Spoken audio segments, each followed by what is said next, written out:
Yeah. Wait. There we go. There we Let's go. go. There we go. There we go. There we go. All right. Is it on? Yes, it's on now. We're going. We're starting now. Just give me a 3, 2, 1. We're starting now. 2, 1.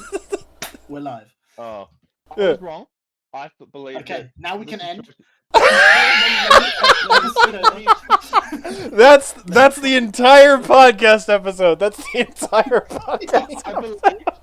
I believe, based on some jurisprudence from the mid 2010s, that the situation that I was so stupid. So I believed that the case that had been decided in 1922 and hadn't been disturbed for a long time still stood. But that's okay. So I believe that in the United States there were the 50 states. Bro got common fucking, laws, bro and got that was fucking it. debunked by a fake lawyer. I believe that the EYRE air doctrine remained, but it was obviously overturned in like 2020 or whatnot with that United States v. Ramirez. It was the position was formally modified to where there is a federal common law on the limited like Article 1 subject matters, so on things like admiralty. For everything and, that's specifically delegated as a power that the to the federal government has, they can have common law in that measure, whereas common law and state and law then is all the other ones, for every control else that is the state state. has. Because that's Like what the tort, Constitution contract. is. At the end, it's like at the end or something. It's like everything else is determined by the states. Well, but the thing is, and this is why I bring up the contradistinction, because in Australia there is, this division of powers between the states. It's modeled off the U.S. Constitution, but they've taken a very firm stance, and it was controversial at the time. There's been a very firm stance, which is now accepted universally, ironically, that there is only one common law of Australia, and they're very explicit on this. State courts are not allowed to deviate from, the common law set by the High Court, and even common law set by other states. If you have a state Supreme Court in Victoria, if there's a New South Wales decision that's like beat them to the punch, they actually have to follow that. They're like it sort of has broken down this sort of judicial I would totally division of metagame power. that. I would totally metagame. And like state independence. I would just like Yeah, but you can. There is a proviso in there. There's a troll proviso in there. You don't have to follow it. It's obviously a troll ruling. Who said I would That's your troll? I would proviso, so metagame. that's There's a not difference. You No, would. there's a All right. difference between being like You're the one who purposefully. said that you could nuke the Australian government by trying to reintroduce. You're the one who said, "Oh, if you can dissolve the parliament by having a bill passed twice, why not just introduce a bill to reintroduce slavery, and then you can dissolve the whole thing?" You're the Yeah. Yeah, I'm a metagame. Because I see the rules. I see the rules in as written. Australia. Yeah. Oh But what god. if I'm not You don't trolling? even care about this. But what if I'm not trolling and I do want to reintroduce slavery? I don't know if you have to read that again, because I think Bye, YouTube. the Governor General may dissolve the Parliament. I don't know if he must. I don't know if he must dissolve the Parliament. If he must, then yeah, it's ultimate troll. But if he may dissolve it, then he can choose not to. And just Wow. yeah, you're trolling with your slavery bill thief. Listen. So yeah. Listen. So yeah. It's I was very wrong. good for the I was wrong. economy. I was wrong. I was wrong I in the was right wrong. way. I messed up, but now I'm I was looking at the old jurisprudence. Never expected you to run away. Leave me with this. As soon as it was drawn to my attention, I was wrong. Okay. feel like music That's to wrong. me. But it is, United States.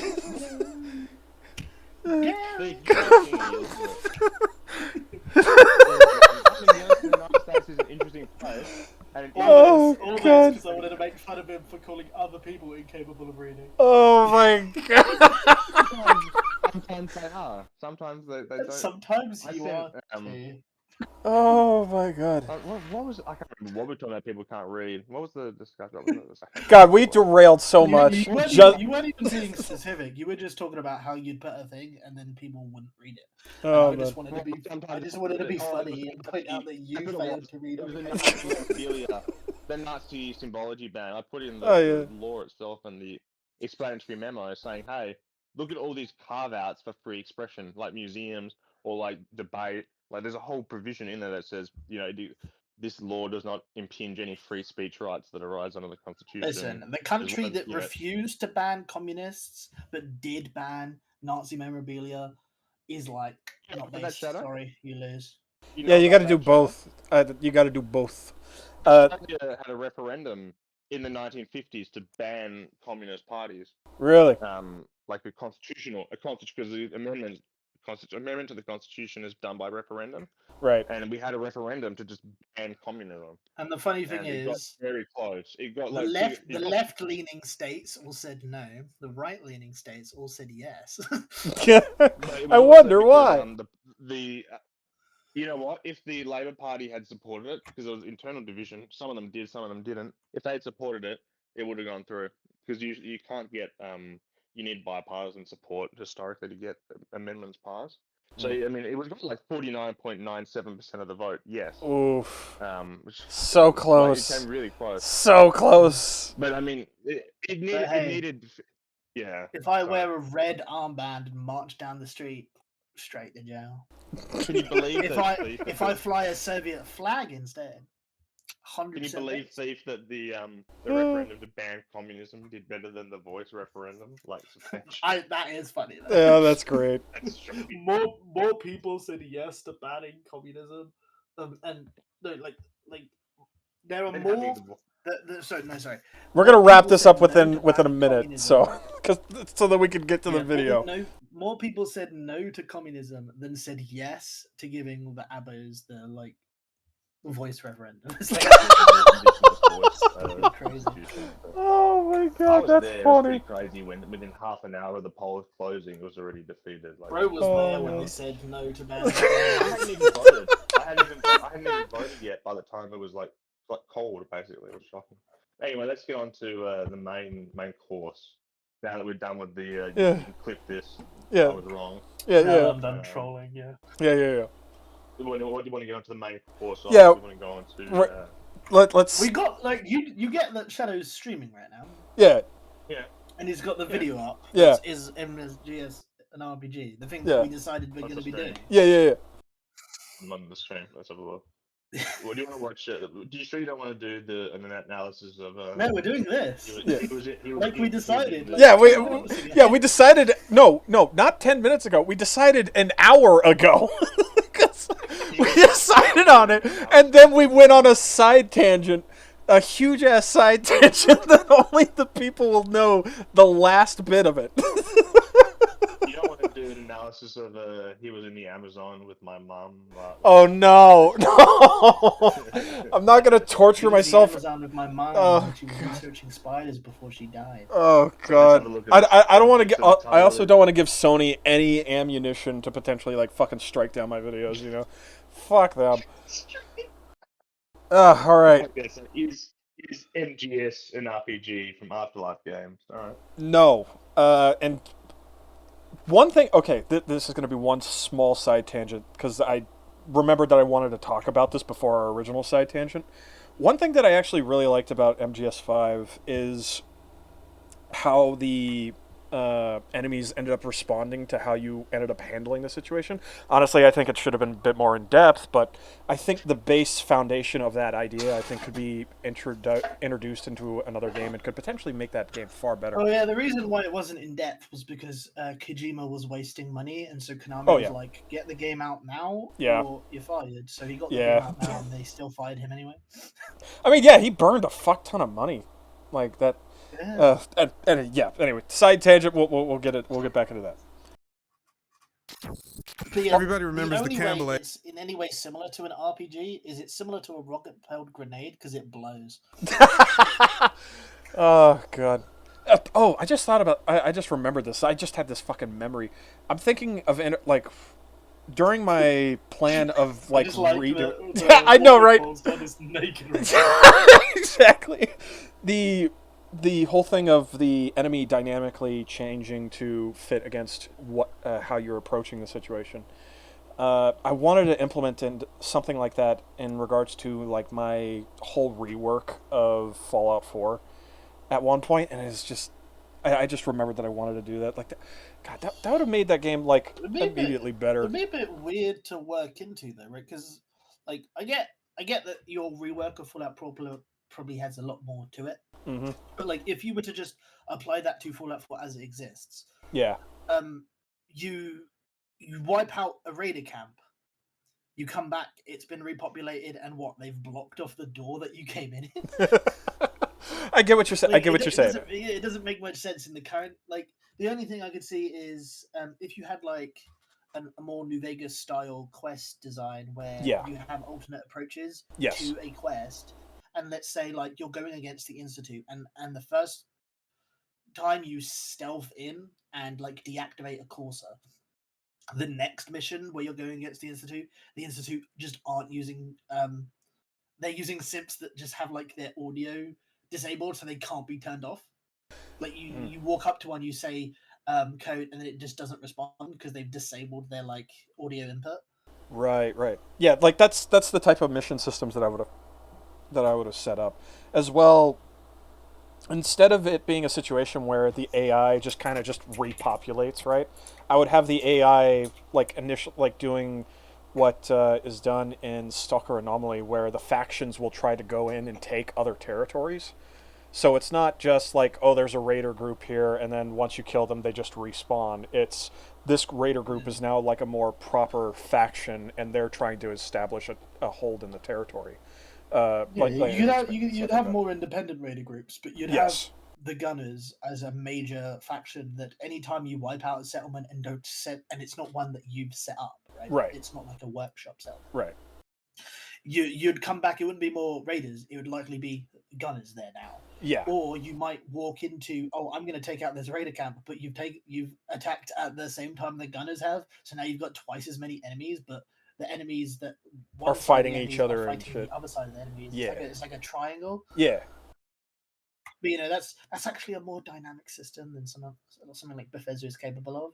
Yeah. Bethesda will boast with Starfield that they we mapped the planets and the systems so you can actually see the planets moving, which is very simple. It's planet move in circle. It's not it's not like a shifting fucking faction map and like territories losing and gaining control. They tried that in Oblivion and they cut it because Goblin Wars was shit. And just because that one person made that video about Goblin Wars and it went viral doesn't mean it was actually a good mechanic or would ever be a good mechanic. That's dumb. Right. It's the center of the empire. A Goblin War should not be happening. Yeah. The whole thing. Okay, so here's one counterpoint that you've made. You said that it's more complex than anything Bethesda can do. I think it's probably more complex than the engine can do. That might actually be like a legitimate thing like that, but like I often use a Skyrim mod that lets you reclaim dungeons so they won't respawn. It populates them with whichever faction you chose, but it doesn't like dynamically adjust for that. It just puts the new characters it puts Imperials in the dungeon when it respawns. That's like it. Why don't you pitch your idea to American Krogan's mod so maybe these ideas can get implemented? But I see. Get out. I think you're misunderstanding. American Krogan's mod makes everyone white, so why would there be any We're all going to get along because there's no minorities anymore. Yes, because that's how it always works. Oh my god. Why is it cursed? Oh god. Why is it cursed? It just doesn't look right. It doesn't look right. He's just a ginger. I think it's funny that he did. Oh yeah, it's funny. And he turned the black person into a ginger. Yeah. Like obviously it's cringe. Oh yeah. But he's got a justification. The justification isn't completely nonsense. Right. He put the effort into remodeling, revoicing. Yeah. Yeah. Why he did it for Fallout 4? Weird. Yeah. That's the real cringe. Like, why Fallout 4? Yeah. Dude, but then again, maybe he's like Oxhorn. Maybe he wants to actually. Maybe like he wanted to enslave all the women, but he wants to enslave all the white women. Listen, miscegenation. He does not like it. No. Before we get into that, let's go into this video. I have seen through this video. He seems to talk about the simulation element of Metal Gear Solid and how like some of it like has been in a simulation or whatnot. Like some of the missions. If I don't think I'm going to predict anything here, but if he goes into the like how certain elements are like video game elements and not RPG elements, and he mislabels video game elements as RPG elements. And fucking blown my lid. I'm gonna be honest. I think that's that's exactly what's gonna happen. That's the exact reason why I was laughing so much when we pitched this idea. Everyone fucking does that. Oh god. It has stats. That makes it an RPG. Counter-Strike is actually an RPG. Remember Left 4 Dead 1? Remember Left 4 Dead 1? There's a quote. Left 4 Dead 1, there's a quote from Lewis. I think his name was the sort of black office worker guy. Yeah, he says, man, this is just like Counter-Strike. So Counter-Strike is actually an in-universe game in that world. Oh, that's funny. We're playing like an in-universe game when we boot up Counter-Strike. Like, are we doing an RPG? Like, oh god. I wasn't gonna say he was gonna call any game an RPG. I was saying that he was gonna conflate game mechanics as being RPG mechanics. Yeah. Which is like stats and levels and such. Yeah. But you could also hold like. Yeah, but I was being serious. If you hold the position right that stats for equipment makes an RPG, CS:GO is an RPG because every weapon you can buy has different statistics. Yep. You then also have the fact that choice is required in an RPG. Yeah, you can choose to buy the weapons or not. You can choose to buy keys in the fucking Steam you can store. choose to buy but you can choose to buy armor. You can choose to buy the taser. Yeah, like that affects the combat. Like, because fucking you can interact with the game. That means it's interactive. That means you can make choices, and choices are RPGs. That makes it an interactive simulator. See, when I'm playing Tetris, I can choose to put the straight line down and get a Tetris, or I can lay it flat and wait and try and get even more points. That means it's an RPG because I made a choice. So generally, over here we've got pretty strict criteria for RPG, I guess. I mean.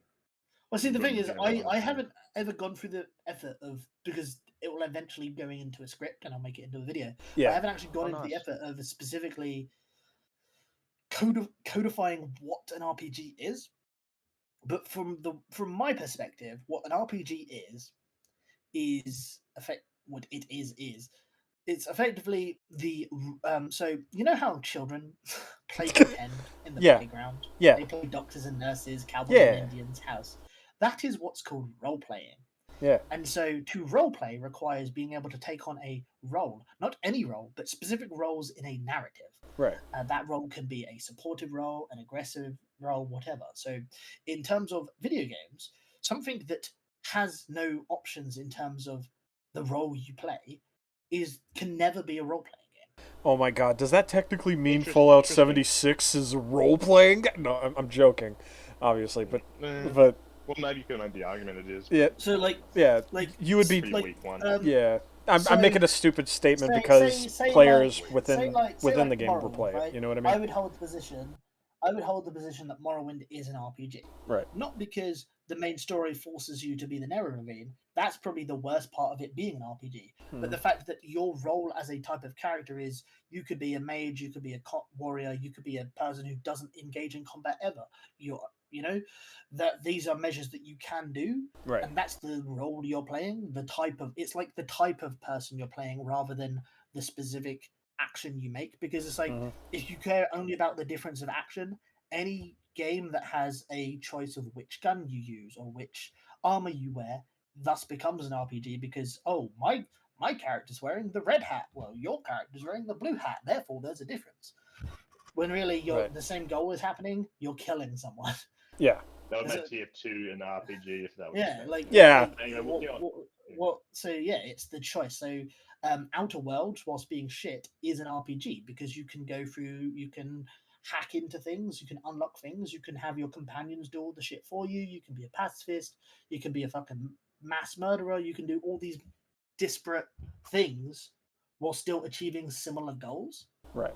That is effectively the one thing that defines an RPG. I'd have to add extra measures onto it, but that's it. It's like if your only solution to an objective is kill or sneak or whatever, you're not an RPG. So Metal Gear Solid actually is more of an RPG typically in some of the games than other games because the only fail state is dying. Yeah.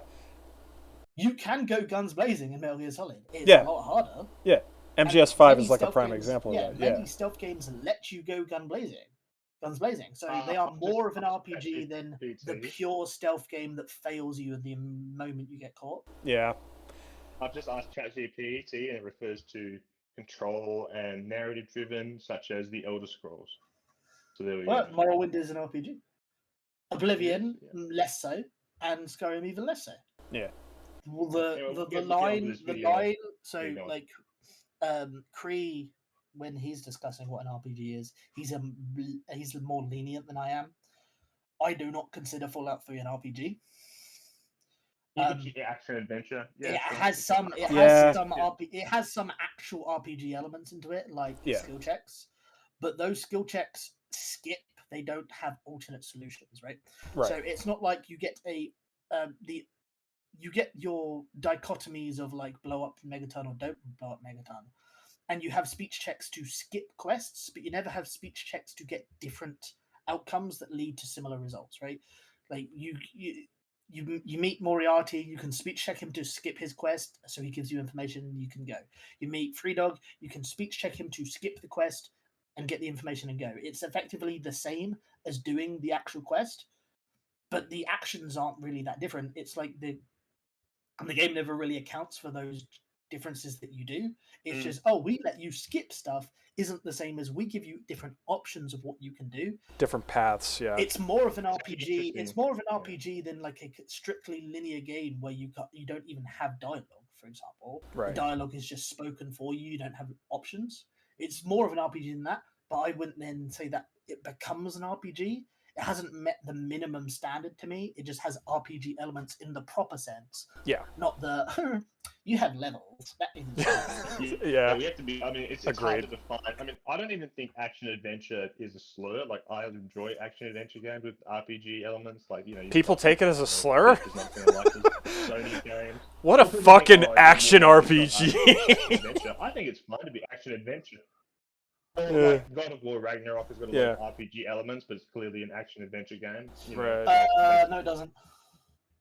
Well, it's got it's the stats trappings of RPG and that level. It's got quote unquote RPG trappings, yes, but I wouldn't call them RPG elements. That's why I call something like I'm just talking about the trappings. That's why I call Fallout 3's speech checks. That's an RPG element, but it does not thus make it an RPG. Right. The same way that Black Ops 2 has dialogue. And that dialogue can account for changes in the story. That, to me, doesn't make it an RPG. It just makes it more of an RPG than the other Call of Duty games where you don't have those options. Right. Because Modern Warfare 2, the newer one, also has dialogue options. But those dialogue options do absolutely fucking nothing. Oh god, Cold War technically speaking is more of an RPG because Bell. Yeah, you can have an alternate ending. Yeah.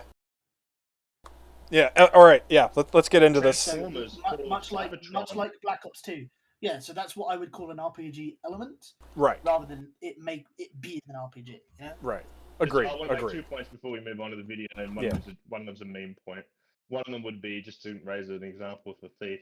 Like, there's a right. You're right. There's a line, and sometimes things can have RPG trappings that aren't, actually RPGs. For example, if you want to compare Fallout 3, let's compare it to Transformers: Fall of Cybertron. At the very end of the game, you get to pick whether you fight as Megatron or Optimus Prime in the final boss fight.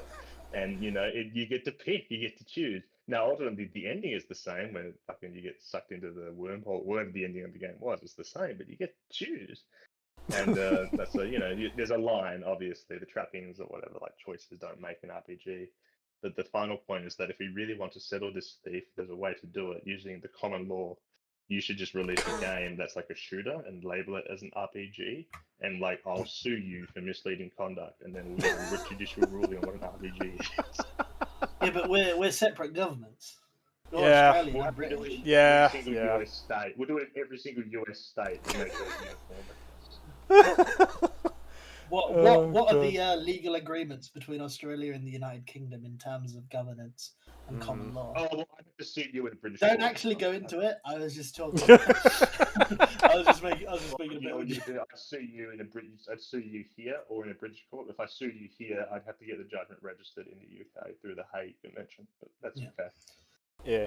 All right, that's what it's doing. Yeah, let's go into this though. Yeah, so we're going to give people a break from the tism, and we're going to go into brain rot. Hopefully this balances out.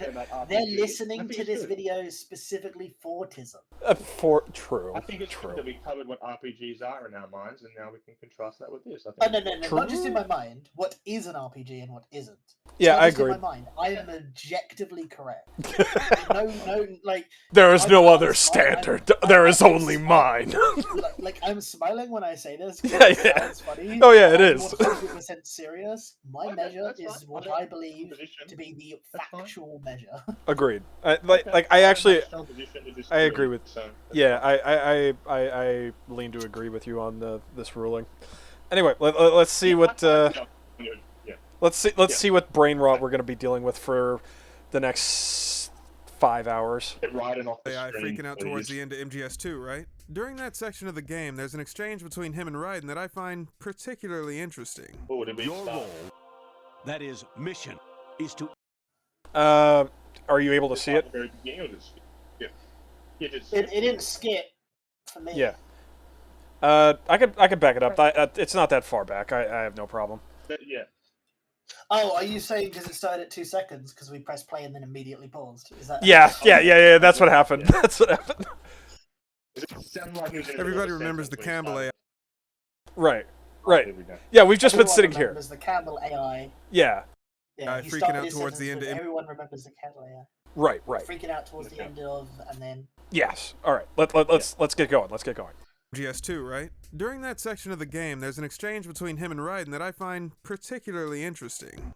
Your role, that is mission, is to infiltrate the structure and disarm the terrorists. Oh no! God. Don't tell me. Oh no! I have horrible ideas of where. It's a role-playing game because you play a role. Oh my God! Is that? That's every game. That's every game. Yeah. Okay. He hasn't said it yet. And to be fair, there's a difference between it's a game in which you play a role and the game directly says you're playing a role. Right. As long as the following sentence isn't, well, he said you're playing a role, that makes it a role-playing game, he's fine. Okay. If he does say that sentence, he needs to go change his smoke alarm batteries because he's exactly from carbon monoxide poisoning right now. A game where you play as a baguette, like a French baguette, and I'm going to call it a role-playing game. Isn't that just French I am bread? Oh, it would be. God damn it. It's already a bread game. Oh, God. On my way to get bread. My role? Why do you keep saying that? Oh, man. Okay. Let's push through. Roll? Why do you keep saying that? Why not? This is a type of role-playing game. Obviously, it... Oh my God. Oh no. Oh no. See, this is why I know Kojima's a fucking retard. Because he wrote that line. Oh, that line makes no fucking sense. Death Stranding's a role-playing game because you're playing the role of a mailman. Oh God. You have many decisions you can make, like build a bridge, or build a zip wire, or put down a ladder, or which deliveries you choose to take, whether or not you kill the enemies. Fuck off. Oh God. I wouldn't play as Postman Pat in Death Stranding, but that should be both. Replace the baby inside his respawn thing with the black and white cat. Postman. Norman Reedus and his funky fetus. Norman Reedus and the funky fetus. All right. Let's try to keep this under 5 hours. Let's try to keep this under 5 hours. Mission Impossible. Yes. It goes without saying that this line was just another trademark fourth wall break. Yeah. Right. Yeah, just if you want us to move on, just press play and we'll cut off. Yeah. Right. Okay. Gotcha. Campbell's referring to us, assuming the role of Raiden in the game's story. Strangely, though, he's talking to Raiden, not us. It's not like MGS1 where Psycho Mantis looks through the screen and talks to us directly. And what's even weirder is that when Campbell says this, Raiden just kind of shuts up, like, oh yeah, huh. So just consider the possibility for a second that we're not the only ones playing a game. What if Raiden is too? I was in a computer game. Funny as hell, it was the most horrible thing I could think of. This idea revolves around the process of gamification. That's when you add game mechanics to something to encourage certain behaviors, like blind consumerism. We see it all the time in our daily lives. You know, like My Coke Rewards or the Monopoly game at McDonald's. Whenever you see points, badges, or levels in a situation that wouldn't normally be a game, boom, that's gamification. It just so happens that one of my favorite examples of gamification occurs within a game. 2011 saw the release of Bulletstorm, a stylistic shooter where the goal is to kill enemies in creative ways to get points that could be used to purchase weapons and ammo. One thing I appreciate about this game is that the writer went out of their way to include game mechanics as part of the backstory and world building. Case in point. So the skill shot readouts I'm seeing on the Leash's hub, this is some kind of combat analysis bullshit? Allot's points to determine if a drop kit will allow you to resupply. The soldiers who excelled got resupplied. The others didn't. Would have made Darwin proud. So basically, the military devised a system to incentivize performance by turning war into... I'm gonna be right back. Turning war into a game. He's in like, but that's a silly point, right? Because that's just effectively like it's the same as machine learning. Machine learning uses points to allocate a desired outcome from a non-desired outcome. That's not necessarily gamification. If you make the AI use points in regards to that, that's not. Yeah. That's just a point system. A point system doesn't necessarily mean gamification. Whilst most games will use some sort of point system in regards to either an overall score, which is much more egregious, or just like numbers being bigger, XP, right? That's just effectively the way the human mind accounts for a desired outcome and an undesired outcome. We prefer things that give us a benefit and don't give us a deficit, right? So I think more points better. It's less of a gamification of war by saying, whilst Bulletstorm, yes, very much is a gamification of war, like making you do trick shots and like it's very much a satire of that. Bulletstorm's a pretty good game. It's a very cherry-picked example. But that's the whole point. They have that duty calls parody. Like it's meant to be a parody. Yeah, but like of this kind of stuff. Yeah, when you're holding the position as like, because the military assigned points to to outcomes, therefore they made it a game. It's like kinda, but that's not really what's happening.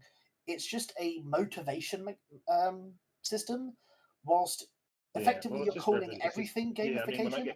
Because let's say you didn't have paid at work. Yeah, getting paid. That's actually a good example. You're getting paid. That's just points that you then use to spend in the point shop, aka the capitalist market. Game at all. It's tough. Yeah, effectively, what you're saying is capitalism equals video game, which is a silly position. Point systems are just a way of representing something. Like a desirable outcome. Yeah, that's what I'm saying. Point systems is like the most intuitive way. I don't have any studies for this, but that to me feels like just the base way humans, after a certain age, like higher than maybe like 3, rationalize preferred outcomes, right? Yeah. You could say it's put into them because of society, but then that just means it's how broader society rationalizes preferred outcomes. It's not the gamification of necessarily. It's just like tracking outcomes, because if in golf, like the more points you get, the more hits you require, that's bad. Yeah, kind of is. Undesirable. Or if you're going to if you're an attorney, you know that a lot of offences are stipulated in terms of penalty points or penalty units. You don't want more of those. You want to avoid those. Yeah, I suppose it's still the same thing, but it's just the inverse, right? Yeah. It's preferred. It's the way of tracking a outcome that you want. If you want less strokes, you want less score. If you want less penalties, you want less score. If you want higher, if you want more of the outcome, you want more money, more successes in like an operation or whatever, you want a higher score. But you want more money. Like I wouldn't say that the law is gamified because you use penalty points to like specifically decide where it's just how we it's just how we rationalize things. because to us social animals, the way that we communicate is with like objects. We also communicate with ideas, obviously, but we communicate with like an object, right? So when you give someone a hypothetical, you're giving them a way to interpret your idea in a way they can apply to the real world, right? Even if it's like a universally understood. So universally understood means of expressing things. Imagine if I said, I sentence you to camel, years in prison, or I sentence you to a fox. Hold on. Say years. Hold on. Say, I sentence you to camel. I sentence you to fox. Oh, I would have said maybe at least more appropriate. It would probably be just saying I would send you a bunch of years, and a bunch of years could mean anything. It could be 6 years. It could be 20 years. Like yeah, but the problem is a bunch already has a measurement of number applied to it. Like 3 or more, basically. Oh, okay. Even if you're disconnecting the colloquial sense of bunch, right, it just means multiple. So right. You're already using that underlying foundation that humans use of numbers. You're right. We count all the fucking time. It's why we got fingers. It's why we've got fucking 2 eyes and 2 sides of the brain. One side of the brain is specifically all for the fucking numbers. Not all 4 of the numbers, but it's the numbers side. It's built into. It's like part of our fucking psychology. That's how we're going to think. Yeah. It's like many aspects of philosophy are talking about moral value and attributing value by trying to calculate what is the least worst outcome. Right? So this is just what people do. It's not gamification. It's just how we understand the universe. Yes. It's so universal. It's so universal that when we sent the Voyager 1 probe out with that golden disc, we send out messages in mathematical terms that anyone should be able to understand out in the cosmos. That's how universal. And that's the problem. That's the problem. If your term gamification applies to fucking everything, because by that measure it now does, it's a fucking useless term. Yep. Yeah, it applies to going to prison for getting sentenced. Yeah, what gamification really is it's taking something and applying and turning it into a game, a form of either entertainment or competition. Not like I wouldn't say a Skinner box is a gamified thing. A Skinner box is just you trying to remove any fucking outside influence from the person, so they only invest in your thing and get money out of that person. The game, the Skinner box is gamified, but a Skinner box in and of itself wouldn't be gamified. It's just you're trying gamification. Real gamification is like with those language apps where they give you XP and there's leaderboards and there's things like that where they're taking it kinda it's it so that gamification is what people would call gamification, but you've also got the idea of gamification in terms of taking something and turning it into a game of mechanic. So think of Far Cry, for example. The healing system in Far Cry is a gamified healthcare, right? Yeah. You've broken your arm. You must now unbreak. You fucking relocate your dislocated arm. Yeah, it's and apply a slingshot. bandage. Yeah. You have now healed yourself. You have gamified the healthcare system. Yeah, it is. It is effectively, isn't it? The technical, not the technical, but the term used for it is he's slingshotting his joint back into place, isn't it? I think it's slingshotting, yes. And that's another way that the word gamification is used. It's taking something and instead of simulating it exactly, you turn it into a simplified mechanic for the purpose of a video game. Yeah.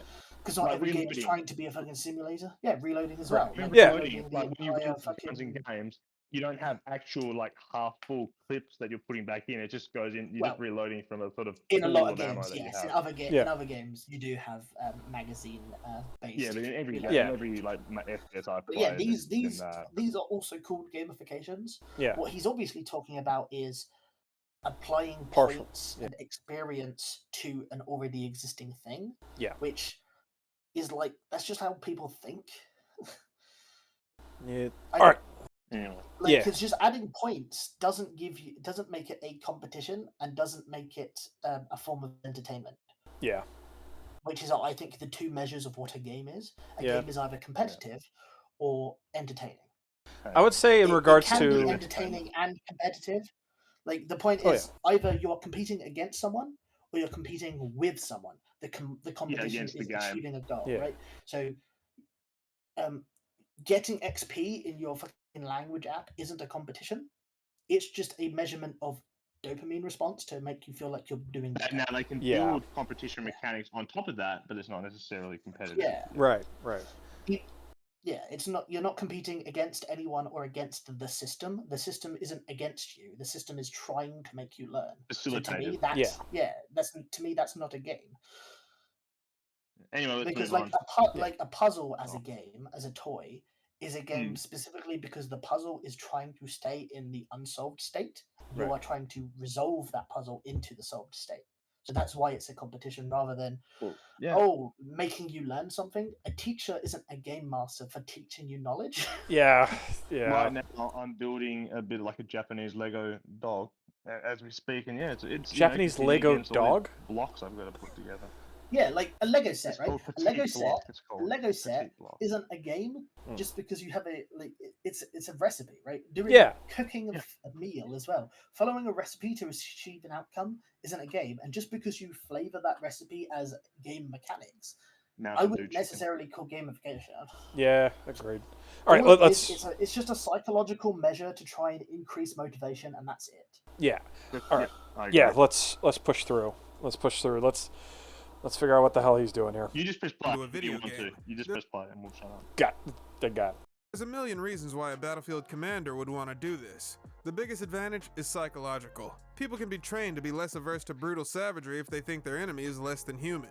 A soldier can be desensitized to violence by convincing them that it isn't really happening. It rarely works out that way, but that's a topic for another time. You don't get injured in VR, do you? Every year, a few soldiers die in field exercises. There's pain sensation in VR and even a sense of reality and urgency. The only difference is it isn't actually happening. That's the way they want you to think, to remove you from the fear that goes with battle situations. War is a video game. What better way to raise the ultimate soldier?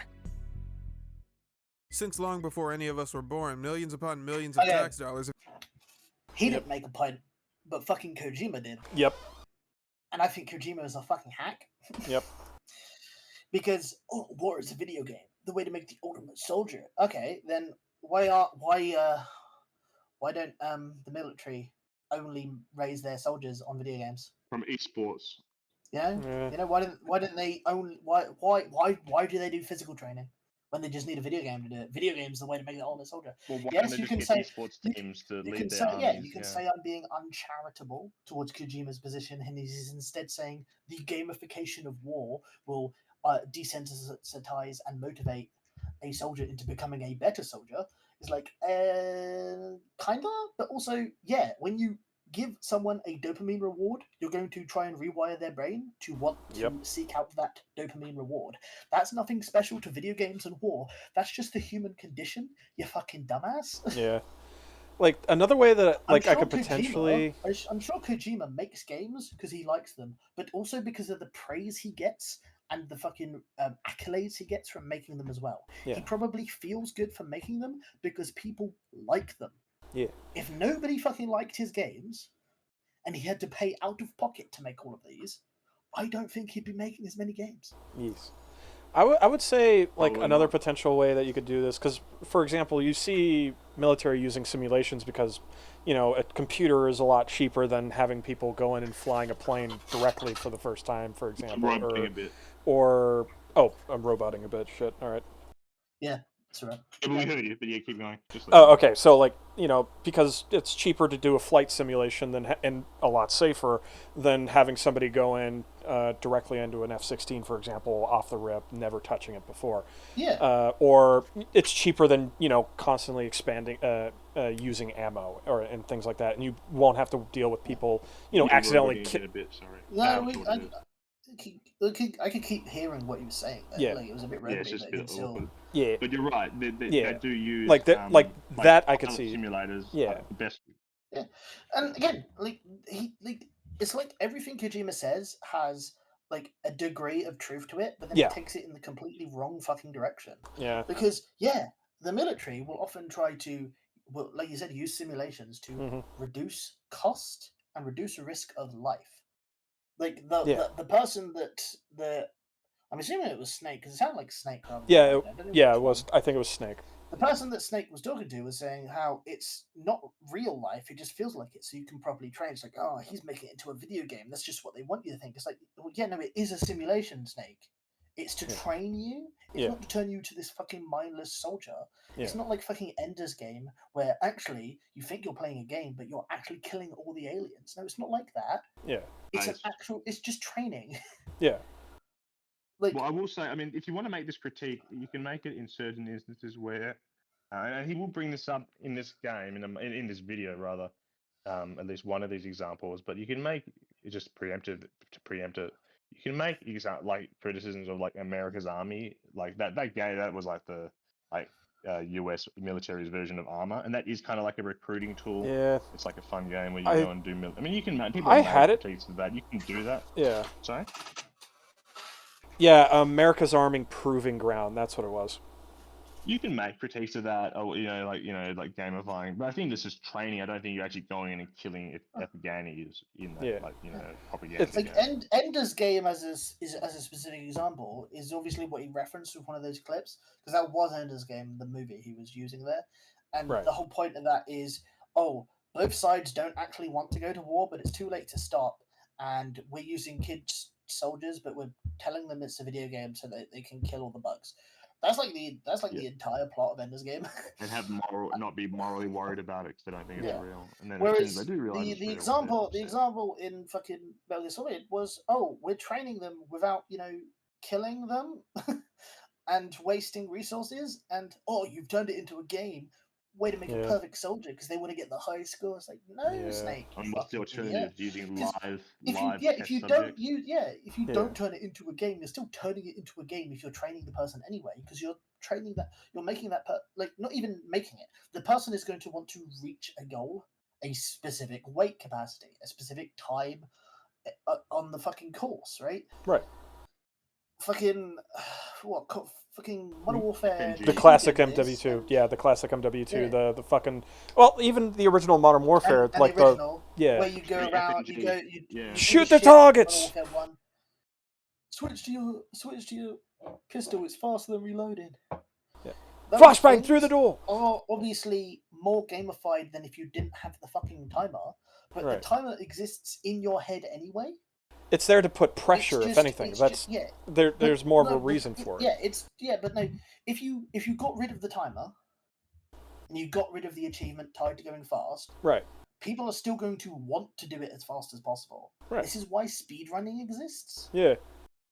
Because people set their own fucking goals and standards. It's why challenge runs exists. Yeah. Because people set their own goals and standards. This is just baked into the human condition. Yeah. We have goals we want to achieve. Just because the game helps us in regards to giving us points or a timer doesn't mean the game is trying to fucking manipulate your psychology or whatever. Yeah. It's fucking stupid, and Kojima's stupid for thinking so. Yeah. It's basically like the conservative boomer thinking that games are going to turn people into killers. If he genuinely thought the position he thought back in fucking Metal Gear Solid 2, he wouldn't have made all the fucking other Metal Gear Solid games. Exactly. Dumbass.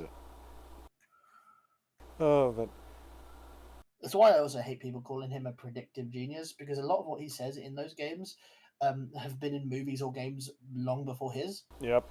And he's just fucking copying and pasting. Yep. Alright. Yeah. But yeah, this wasn't the person. This was me hating Kojimbo, because Kojimbo's a fucking hack. Yep. Go to buy Death Stranding 2, everyone. Have been spent in order to convert the horrors of war into playtime. Let's take a look at some notable examples. In 1996, there was Marine Doom. As the name suggests, it was a Doom 2 mod developed to teach Marines tactical thinking. 2004's Full Spectrum Warrior was developed to teach Army squad commanders infantry movement in urban Iraqi environments. Then there's the ongoing America's Army project. This is a series of free first-person shooters, the first iteration of which was released in 2002. It was commissioned by the US Army to be a recruiting tool and propaganda machine by offering civilians a chance to step into the virtual boots of an American soldier. Sound familiar? It's so easy for them to get absorbed by these war games. Yes, the military are going to try and incentivize people for joining and giving training. Yes. Yep. Your point is. Yep. Let's. I have more of an issue with it if they were like it was like a covert, like they weren't like saying it's America's army. They release it through Activision or something. But that's not well, to be fair, Activision did get a lot of criticism in the past for doing explicitly that because they had funding from fucking military contractors. These Transformers were fucking notorious. They got to use like army bases as like filming places, but they had to like make the American army look really good. Yeah, and they should be criticized for that because you're not being upfront with what you're trying to do. But again, this isn't making war into a game. It's just you're trying to appeal to people. People like playing games. Done. Exactly.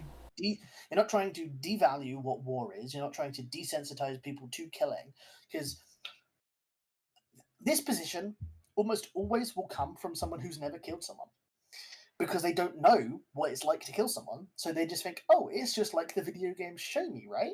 And then any person who has killed someone is like laughing at that person's fucking innocence. Yep.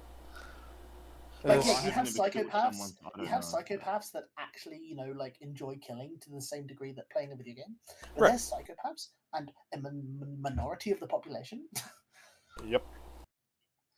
Like everybody, or at the very least, normal people, when it comes to killing somebody, ends up like there's that wave of nausea that happens every single time. Like that is brought up for the first time. Because like there's a fundamental thing like in your brain. It's like, flip the scenario. I'm the person getting killed now, and that fucking hits you. And then it's the fucking suddenness of it usually. It's like just a fucking bullet in the head, boom, lights out. Makes you realize how fucking vulnerable and fragile life is. Yep.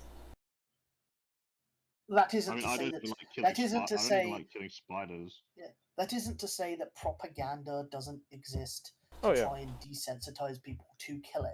But this isn't a thing that gaming does. Like, war didn't exist and become bad because of gaming. It feels like the same fucking argument. It's like, yeah, fucking Adolf Hitler decided to fucking humanize all the Jews because he played fucking Among Us. Well, I mean, yeah, here's the thing. I can point to an example of where that Ukraine Bradley operator, he knew where to shoot the Russian tank because of War Thunder, right? That's funny. He knew exactly where That's funny. How many war crimes have been committed because of War Thunder? Like, how many people have said, "Oh yeah, I learned how to genocide and do like a Geneva." If anything, wars have been generally getting more humane, at least in terms of what like the principles are. Like we've had the Geneva Conventions. It's not like with the advent of the PlayStation 2. Like wars dipped into like we started to repeal the Geneva Conventions and people started being more if you believe the people on Twitter, the console they don't play is the reason for all of life's ills, and the console they do play is the reason for all of life's greatness. Yeah. I don't know how many I don't think the Nintendo Switch has like been the cause of any genocides, or like massacres, as far as I'm aware. It's been the cause of an assault. I know that. That's been the cause of like some GameStop. No, it was a thing like I think last year, a woman took away a kid's Nintendo Switch, and he beat her. Oh my god! That's not because of the Switch. That's because I think that kid had was severely autistic and had sort of behavioral development problems. Like he was someone. Regardless of that, like because I feel like that. He should have been in a special education class, and he wasn't. So, I think they also didn't follow the protocol. She took the Switch, but that wasn't. They're not meant to just take it outright. There was also a protocol. It was like a special education protocol that she didn't follow. Something like that. Listen, she took the Switch. She got hit. She deleted his Legend of Zelda save file. That's a big ripperonis. But in regards to like consoles causing assault, like just think Black Friday, and then you're like, oh yeah, every console has caused an assault at some point. That's another thing. But then again, that's not just consoles. That's every fucking product. Oh yeah, absolutely, absolutely. Then you've got people that are like then you got people that deserve the assault. Yeah. Because they're scalping a product, and then Oh, someone yeah. comes in and fucking beats the scalper. Oh, that's happened? Death penalty for scalping. I didn't know that problem is- happens. That's problem funny is- if that's the case. Or some people have done it. It's not like a recorded, like lots of it happening, but Oh. there's been cases where scalpers have got their dues. Their Mountain Dews. Yeah, we'll get back to the video. But, Yeah, I do remember I in was gonna say something. Transformers. I was gonna say something. Oh, yeah, It go was in the case of fucking what's it called? Yeah, that was what I was gonna say. I think scalpers should get some retribution in terms of like government, but I also think it's hard to necessarily prove that it's a scalper and not someone who purchased it and just wants to sell on the thing that they purchased. Well, it's usually pretty. It usually depends on how quickly Yes, they but like, turn it around yeah, or whatever. but like you can make a purchase and then immediately decide, actually, I don't want it anymore, and you could be like, well, other people want it and they're willing to pay a higher price. Yeah, I know I'm it's going to hard sell to it for prove. a higher price. It's hard to prove. In the case of, I used a bot to automate the purchasing script, to get rid of those people. However, it's hard to prove if a bot purchased the thing other than, they clicked the buy button in 0.0001 seconds. They added 5 to their cart by accident or something. Yeah, like that's the problem. I think if you can have it's very nice that some scalpers are honest that they're scalpers, because those types of people would get chucked away immediately. But all the people that are dishonest about the fact of what they're doing because they know it's a morally bad thing to do. Anyway, we'll get back to the video. Like but price gouging is already illegal. Yeah. Yes, it is.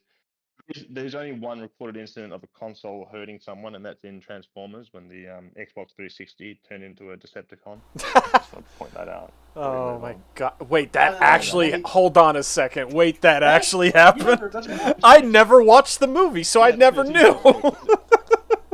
Actually, go watch that. I was just putting in booth taste. It's 15 seconds. Oh, funniest things I've ever seen. good. The Allspark makes machines into Transformers. And a Mountain Dew vending machine. God fucking damn it. I swear I remember a different vending machine also becoming one. It was maybe depending on the region it was different, but Mountain Dew No, is in because I that know one. the And Mountain shoots Dew Mountain one. Dew cans. But I recall maybe I'm recalling a meme version of it. Perhaps. I remember a Pepsi machine doing it as well. Oh, what? I remember that, but I don't think it was. I don't think it was Transformers, but I remember like a vending machine, like a Pepsi vending machine, assaulting somebody, like just shooting cans out and fucking pelting people. I forget what it was. When the Pepsi sign falls on someone. Oh my god, it does shoot Mountain Dew. It's glorious. Oh man. Shoots Mountain Dew cans. Anyway, let's move on. Yeah. All right. Let's continue. We don't want to get into Mountain Dew they're in the Transformer. PMCs holding real guns. These kids end up fighting in proxy wars that have nothing to do with their own lives. It's almost as if the pay is good, or maybe something else entirely. But R/I'm 14, and this is deep. Yeah. Oh my god, Kojima is literally just that subreddit.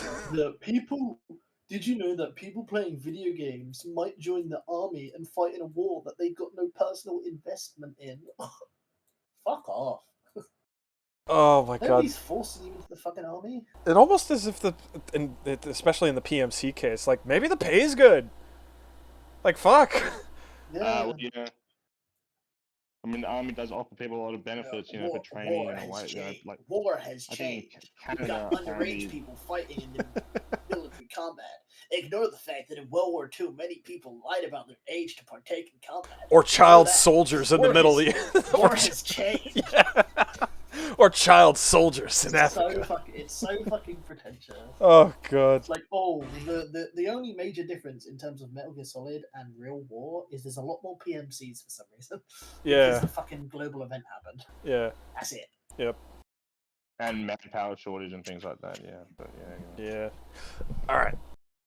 But the army is a way of poverty for people. There's reasons to do it other than you just want to kill people. Oh yeah. A lot of the army, I brought that up. I brought that up with the pay, Australia actually hasn't deployed a main battle tank since the Vietnam War. Fuck! A lot of the stuff that the Australian Army does is like peacekeeping, or it's like internally, like when we have natural disasters, the ADF are there. like to help with like when rescue someone efforts and climbs stuff, over the wall of the quarantine camp. Yeah, they consider the military policing role, but I don't think they do that very often. But so armies often, the armed forces have skills other than killing people. It goes back to the original Roman legions when they were building shit all the time, and they were doing stuff like that, doing civil work. But anyway, let's continue. Yeah, I want to edit this Metal Gear Solid game. Instead of saying they think that combat is life, it's they think the ball is life. Basketball. Oh my god. They practice on NBA 2K. Then suddenly they're on the basketball court. Oh my god, that needs to be that needs to be a meme. They think the ball is life. Oh my god. Okay, I'm gonna post a screenshot in the booth text, and we could just edit that nonstop for a bunch of shit posts. That's gonna be great. I don't know how many shitposts come out of it other than the ball is life, but okay. They think combat is their only joy in life. Boogie to the... Oh, that's great. Let's continue. And he posted Minecraft cards. Anyway, let's keep going. They think Minecraft is life. They think By the Fortnite way, is life. I don't know if you know this. So if you get the YouTube Enhanced extension, it comes with a button that you can click that just takes a screenshot. Oh, nice. Of the thing. So, like, if I load up a YouTube video right now, I can just I've got many a button that can show up.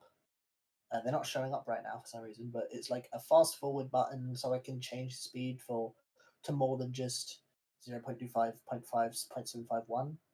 A screenshot button, a reverse playlist button. So all those YouTubers that like make a playlist, but it's in the wrong fucking order.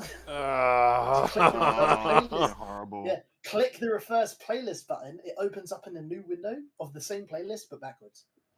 Oh, you got an ESAP, and the ESAP playlist is the top of it starts from the very first one, and then you have to scroll all the way down to get the newer ones. Yeah, it's annoying. Anyway. Yeah. No, that's good. And in fact, EFAP even has 2 playlists for that specifically. They've got. How dare you slander EFAP like this? Oh. They have EFAP Mini, EFAP Movies full playlist, EFAP Minis full playlist. The mini playlist. I'm just talking about the EFAP set, the red EFAP one. That is, if you go to the playlist, the top one is EFAP number 1, and then if you want to get the more recent ones, you have to scroll down through. Oh well, they used to. It's actually gone now. They used to have a playlist for oldest to newest, and a playlist for newest to oldest. Maybe YouTube broke it. Anyway, let's just keep going. I wouldn't be surprised. I think that combat is life. They don't need a reason to fight. After all, for them, it's only a game. The military has a shoot you, bitch. Ma'am, why are you exposing yourself in the middle of a con? Yeah, this is a Wendy's. It's like, do you really think that's fitting for a combat zone? I mean, true. Yeah, this one's MGS4, which is the one very much talking about how, Muga had a good video on MGS4 highlighting like good parts of it, but like this is very much the end of Snake and Liquid. But no, wait, sorry. Spoiler for MGS4. Ocelot brainwashes himself to pretend that he's Liquid, who is Snake's clone brother, by disguising himself as Liquid and pretending that his arm is possessed by Liquid spirit. But no, it's just Ocelot pretending to be Liquid. See, I was just pretending to be. I was pretending to be retarded. Pretty much, yes, because Ocelot is Naked Snake's main rival. Naked Snake is the original Snake that gets cloned into Solid, Liquid, and Solidus. Right. And then Liquid is the one you fight at the end of Metal Gear Solid 1. Right. So Liquid's meant to be the main rival of Snake, and Ocelot is or does Liquid? No, it's Snake. Is Ocelot brainwashes himself to be Liquid? That's it. Yeah. And Ocelot is the dude with the revolver. Right. Just one. Right. Yes, that is correct. And then in 5, you play as Punish. Again, I actually can't remember if it. I might be mistaken. Liquid. There's so many snakes. Yeah, you play as Venom Snake, who is Punish Snake. Right. Who is just a dude that the Naked Snake liked. And also sounded like him. Well, I think they kind of changed that. I think they kind of cover that in by they covered the voice thing. True. With true. part of his surgery. Right, yeah. Revolver Ocelot brainwashed himself into Liquid Snake. Yeah, okay. I just want to make sure I was getting that right. All right. I'm like, I was just agreeing with you because that sounds like a Kojima plot. So I was just like, yeah, so that sounds just as absurd. This gay scene, there's the infamous gay scene where the two old men are fighting on top of like a ship, right? And then they both like fall down onto their knees together. Liquid. With their like fucking snake. They're like fucking, and then they start fighting again. Yeah. So fucking gay. Yeah. and then the fucking microwave hallway. Played MGS 1, 2, and 3. Oh yeah. He's old, so he's going to sacrifice his own health because he's going to be dying soon. So fuck off. It's continuous. Yeah. That tits out. Yeah. What does the Batman have to say about this? The military has a long history of conditioning soldiers for combat through various methods, including virtual reality. But in order for that training to be effective, it has to transition from boot camp to the battlefield. You can't just brainwash your soldiers into thinking war is just a game and then throw them into combat willy-nilly. You have to maintain the illusion by making the battlefield an extension of what they've been taught. In the Metal Gear games, we see this done in several ways. The most prominent example is the heads-up display. Nanomachines give Solid Snake and Raiden a user interface in the form of various gauges, item selection screens, and the Soliton radar system. From their perspective, the mission looks just like a video game. With nanomachines, it could even be possible to offer soldiers a third-person camera, granting them heightened situational awareness. Metal Gear as a video game is just a scaled-down simulation of the real mission, though. As the player, we're only briefed on the information that's relevant to the simulation. Our ability to interact with the world is severely limited, far less than what would be possible in a real combat scenario. For example, imagine the Big Shell incident happened in real life. When Raiden was confronted by Fortune, what would stop him from just running up and punching her in the jugular? What if he purposefully got a ration infested with sea lice and he just threw that in her face, like Ultimo Grody mode? In the game, though, there's an invisible wall that prevents you from getting close. That's because the simulation forces you to proceed according to how it was programmed. In a game, you're at the whim of whatever actions the designers allow you to do. In the Metal Gear Solid games, you're limited to the actions that are relevant to the simulation. Because of that, there's a ton of stuff that might have happened during the actual mission that we'll never know about, because we only ever play a scaled-down simulation of it. But the simulations are just normal console games. That's why the Metal Gear games constantly break the fourth wall and characters reference video game concepts during dialogue like it's just a matter of fact. Press the action button. If you press it repeatedly, you can take your enemy out with a combo. Move the right stick up and down to make a vertical slice. Yep. This just feels so fucking silly. It's a fucking it's a video game. But in the setting, it knows it's a video game. No, sorry, no, fuck off. This isn't Undertale. Fuck off. They don't know it's a video game. They're just using fucking gaming terminology because Kojima's a fucking hack writer. Like, a funny thing that Metal Gear Solid 1 does, I think it's Metal Gear Solid 1, when you're going through the game, about halfway through, you have to change discs, right? Right. And like Ocelot will ring you up and say, "Hey Snake, you need to change your discs now." Oh, in the Freeman remake would love of the that. in the remake of the game, right, for PS3, right, Ocelot calls you up, says, "Snake, make sure to change." Wait a minute, you don't need to change discs because we're on the PlayStation 3. Wait, wasn't it DVD? Wasn't it the second one actually? Because there was like this it was the remake using. Oh, God, I'm forgetting what it was, but there was the remake of the first game. Yeah, it's like. You know what I'm talking about. You know what I'm talking about. Yeah. Yeah, I think it was for the PS2. It was I thought the PS2 had like the remake of the first game. since the first game was on the original. The PS2 uses DVDs as well. So right. The PS3 used Blu-ray, so I think the PS3 might have had a Blu-ray moment. So Kojima likes to reference the hardware that you're using. Right. So much so that Metal Gear fucking Solid just like put your controller on the floor. Yeah. It's not. People can't like it. So some people have this idea where it's in the game, therefore it has to all be canon. But then they also, but when it contradicts itself, they're like, oh, they're still both canon. No, it's a poorly written fucking story that wants to have funny little Easter eggs in it. That doesn't mean that Easter eggs are all fucking canon. It's kind of lame.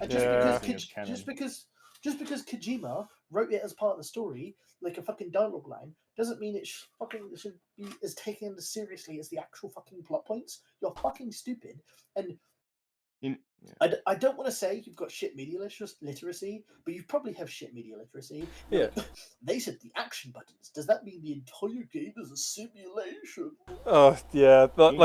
Here's an example. You were gonna bring up Ratchet and Clank. I was gonna say here's a prime example. 16, I'm pretty sure. Oh, okay, you go first. Like, you're the host. Yeah. Aussie. Yeah. It's all good. It's all good. Prime example, like the fucking human monkey things in Halo 3. That doesn't mean all of a sudden they're canon just because you were able to go in and shoot them in a campaign level. You know what I mean? Like, it's one of those things where it's just like, oh, it's just like this stupid little nod here, and you just kind of move on with it. And they're going with that and saying, no, it's canon because it's in a game. It's in the game. I can interact with it, or if somebody dialogue mentioned it. I think certain games can have their game elements be canon. Oh yeah. Like I used to be subscribed to a YouTube channel that was covering Minecraft theories. Not like fucking game theory type shit, but like actually trying to think. A game. Sorry. I know we're just shaking your chain. So it would try and piece together the structures in the game, what we know from the spectators at the end in the end credits, and trying to piece together a story and make sense of it. I was a subscriber in that Discord server, and I held the position that there's no reason why certain game elements should be considered canon and other game elements aren't. You should either take all of them or take none of them, right? I would hold the position that creative mode is a canon thing, and so are like commands and all these things in the Minecraft world, specifically because there are elements of the Minecraft world that are defined by certain things. Like the fucking data packs can reshape the world. You have to kind of account for that because the data, like it's a relatively data-driven game. And he's like, oh, the builders that built the worlds before the player character or whatever. It's like, yeah, but what about all the other features in the game? It's like, I don't care because I'm picking and choosing to suit my theory. Yeah. It's like, this dragon egg is meant to hatch another dragon, but if you drop it on a torch, you can pick it up. It's like, okay, what about that are we meant to take as canon? The fact that the dragon egg is vulnerable to half blocks, or like that's the problem. Like you pick and choose which parts of the game. When it's something that's got a like dedicated story to it, you pick and choose, obviously. But like if it's an Easter egg, you don't be like, now we need to explain how this Easter egg is canon, and it's got its own wiki page about how. Yeah, I don't think the skulls in Halo 3, like when you find skulls around the map, I don't think they're actually like canonically existing. They're just I don't think Leon getting access to an infinite ammo Tommy gun actually means he discovered the secret to infinite bullets. The Zen portal. I don't think that's canon. Yeah. I don't think that the fact that you can, like we referenced it, the Zen portal gun in fucking Half-Life. How did he shoot a grenade out of a gun that doesn't have a grenade barrel attachment? I just think that's in Half-Life 2. That's just hilarious, mate. I think they messed up in designing the game. Yeah. Rather than actually that we need a canon explanation for this. Yeah. The Zen portal? Dude, I don't know how they have to come with the Zen portal. We do Occam's razor to take the most simple explanation they made a mistake when they were making the game, and the invisible wall in MGS2 is just Kojima showing his hand and revealing, yeah, you're playing a linear fucking game, numbnuts. Yep. Kojima has his story he wants to tell, and you're allowed to do one thing and one thing only: play that story. Yep. Maybe an invisible wall is just that. It's just an invisible wall. Yeah, it's just the game designers not realizing they could have just put like fucking like a barbed wire fence, even. Yeah, a like fence that fucking you can hell. still shoot through. Yeah. Oh, but no, we need her to be able to throw bricks through the fence. It's like, oh, fuck you then. Have her throw over it. I don't know, like crazy idea. When Ratchet and Clank, the example I was going to bring up is that I'm pretty sure if you die, if you level up, let's say you level up and you get more health and ammo or whatever. I'm pretty sure if you then die, like before the next checkpoint, you'll respawn with that level up, right? I don't think it's implying that Ratchet is like reanimating or whatever. I think it's just they're just keeping the progress he made, not getting it away. Oh, Jak and Daxter. And a thing that the original Ratchet and Clank actually did relatively well was you wanted a health upgrade. It was a diegetic thing. You had to go to the specific level to get a health upgrade. Yeah. Yeah. Oh, was that Ratchet and Clank 3 with the one we had to go drink the Mountain Dew to get the health upgrade? Fucking I am Norman Reedus in Death Stranding, and I must drink my Mountain Dew to refresh myself. I think one of them was I think it was number 3 where you had to go and drink the soda to get a health. Or maybe it was number 1. No, what's funny is in Death Stranding, it is literally Mountain Dew. I thought it was I thought it was the monster. Oh, sorry, Monster. Sorry. Yeah. Monster. That's hilarious, bro. No fucking way. Yeah. And there's like a scene. I think he's either pissing or getting out of the shower, and there's just a monster can there, and he goes and picks it up and drinks it. Yeah, wasn't that like part of like the advertising of the actual game? Is that he's like coming out of the bathroom or whatever, and just starts drinking Monster, and then like that's it. No fucking way. That, or it was like one of those things where it was like at the tail end after like we've gotten the title sequence and all that, and it's like now it's the end, but there's a little bit more. Like I think it was that, or like I forget what it's been. It's been so long. Death Stranding has its light survival mechanics in it, and one of those survival mechanics is monster energy as your like energy stamina resource. Yep. And it's fucking cringe. Maybe Bob would probably approve. All I'm saying is he should have drank Red Bull instead for that taurine. Oh god! Sponsored All right. By Monster. This stream sponsored by Red Bull. Let's go back to fucking Black Man talking about how he doesn't and understand. left and right to slice parallel to the ground. When you equip a sniper rifle, you'll go straight into first-person view. Once you're in position, press the aim button to look through the scope. The trigger is the weapon button as usual. So is it possible that there were even more complex RPG mechanics that a real-life agent... Wait, hold on a second. Where are the RPG mechanics to begin with, let alone these more advanced RPG mechanics? Excuse me? Again, he's conflating game mechanics, but he's conflating game mechanics even more than most people do, because most people are like, levels and stats. No, he's conflating. You press the action button to do an action. You aim down the scope. That's not what makes a fucking RPG. Maybe it's because he quote unquote making. The game that has no pre-production. Right. Doesn't even have a proof of concept. Right. Maybe because he's making an RPG that's military. He thinks he's accidentally applying what he wants in his game to a game that doesn't have this. That might be the case. Like that's the most charitable thing I can say. Yeah, like that's the only thing I can he's just think. Being a fucking retard. Like, yeah, that.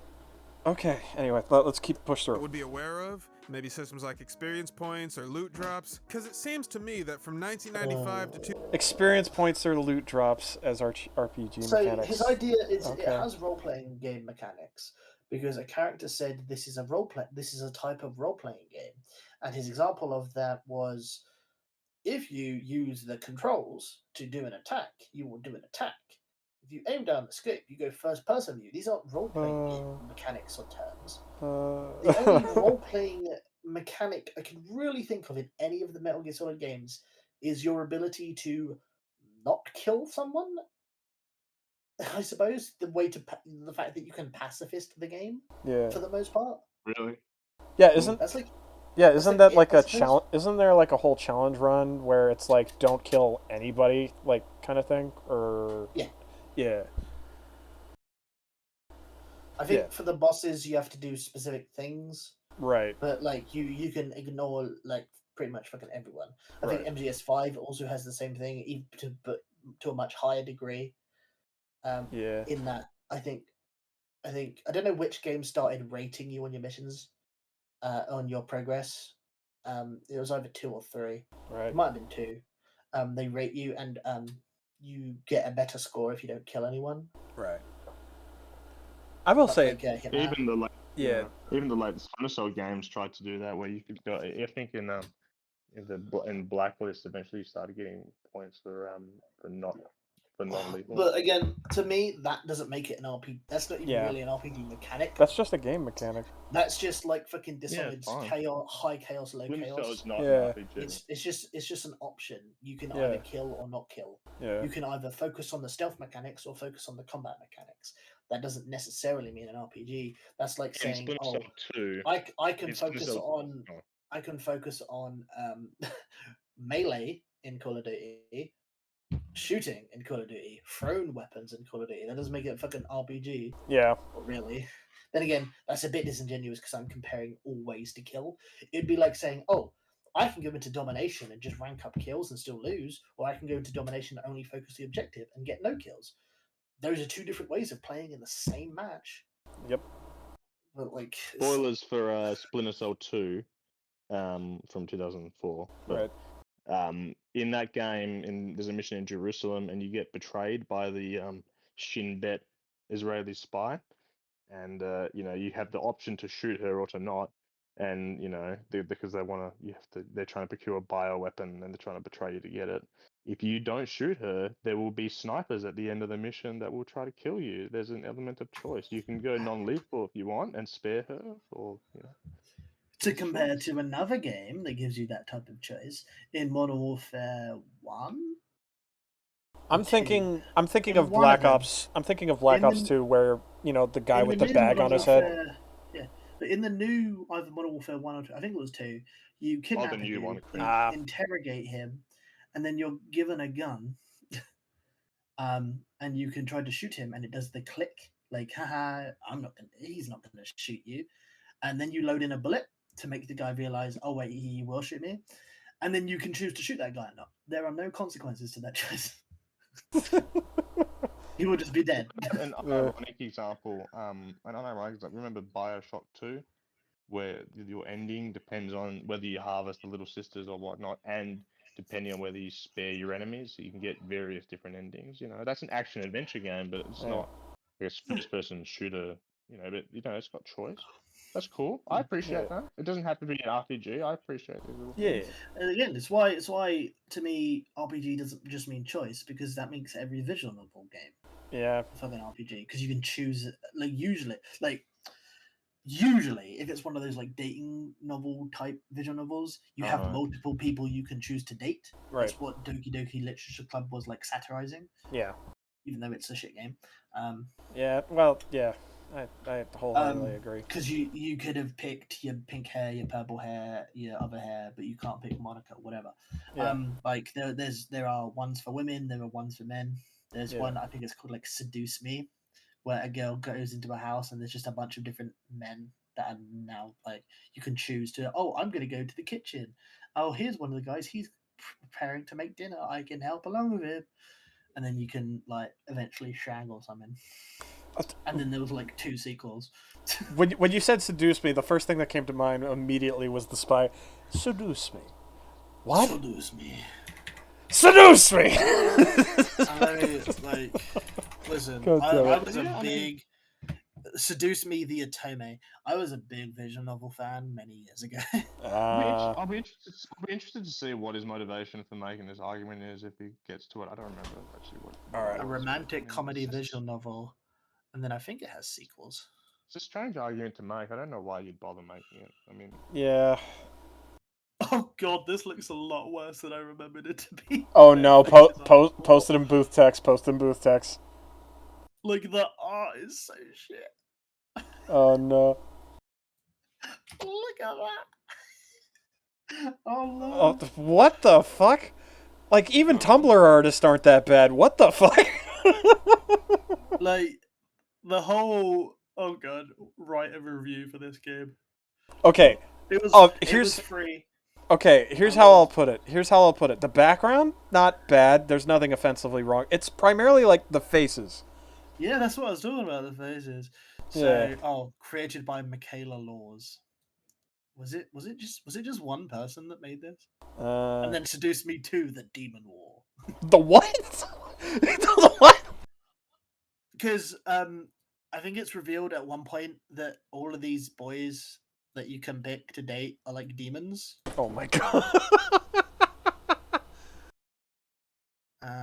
Yeah. Oh right. Okay. So your granddad dies and you inherit his estate and you move in, and then when you move in, you see 5 injured yet very handsome men on the lobby floor. They eventually awaken and make it known that they were attacked by a group of dangerous misfits and ran to find shelter. You find out they are incubi, demons who consume and use sexual energy of humans to survive. What the fuck is this plot? This game. Oh god. Came out in 2015. Oh man. Another time. It was 15 or 16. Another time. It wasn't another time. A time long, long ago. Yeah. God, it's almost been 10 years. Fuck. Anyway. It's pre-Trumpian. God. Oh my God, is that the new calendar system before Trump, after Trump? You've discussed this before. This is pre-Trump, post-Trump. That is the new system. Yeah. Oh my God, I completely forgot about that conversation. My God. Anyway, let's back to this military-industrial consoles, and he's about to go into his next section. Yes. 2009, the Patriots managed solo sneaking missions by turning them into gigantic LARPing sessions. How do you think Raiden earned that nickname? Mr. Lightning Bolt. Lightning Bolt! Check this out. In Metal Gear 1, 2, and Metal Gear Solid, Snake levels up over the course of the game. Oh, wait, what? He does? God, it's been so long since I've played these games. Anyway. Life gauge and carrying capacity increases when you achieve certain conditions. In Metal Gear 1, Snake levels up by rescuing POWs, but in the other games you get a boost to your stats every time you defeat a boss. I know for a fact that taking down the Hind was worth some crazy XP. Aside from the grip strength meter, most of Raiden's stats remained constant throughout MGS2, but this system still would have been in place by 2009, the year the Big Shell incident occurs. We never see it simply because we never needed to. It was never relevant to the simulation, so the whole process was streamlined. I need to locate Snake. He was never factored into the simulation. Leave him out of this. Notice how the leveling mechanic is present in the original version of MGS1, but not the GameCube remake. That's because the Twin Snakes is an updated simulation of the Shadow Moses incident that uses the same technology. Oh, God. Oh, this is just like, Kojima, when they were fucking remaking it, they decided to remove it. Okay. It's an updated version of the simulation. But wasn't he just arguing earlier that the whole point is that they're trying to gamify more? So wouldn't you want more game mechanics, not fucking less? Yeah. Is he a fucking retard? Oh my God. Then also to add to the fact that I was fucking right, leveling and experience, therefore RPG mechanics. Fuck off, kill yourself. God damn it. I also wonder if you're trying to gamify something and, like make it, gamify, glorifying killing. I would say to try to put like 1,000 dopamine rush, like oh my God, prime example, like something that they would do if this was to be like, as this guy is trying to say, would be something like, for example, Call of Duty Vanguard or like the new Modern Warfares, where you're getting like a medal every fucking kill, right? You're getting like 20 different medals that are going on. Then there's the fucking XP boost of like the signal signifying like, hey, you've leveled up your weapon, you've got this new weapon unlock, like, and then of course you have your player experience gonna fucking parody. Yeah, exactly. Exactly. Referencing Duty Calls. Exactly. You shoot one guy.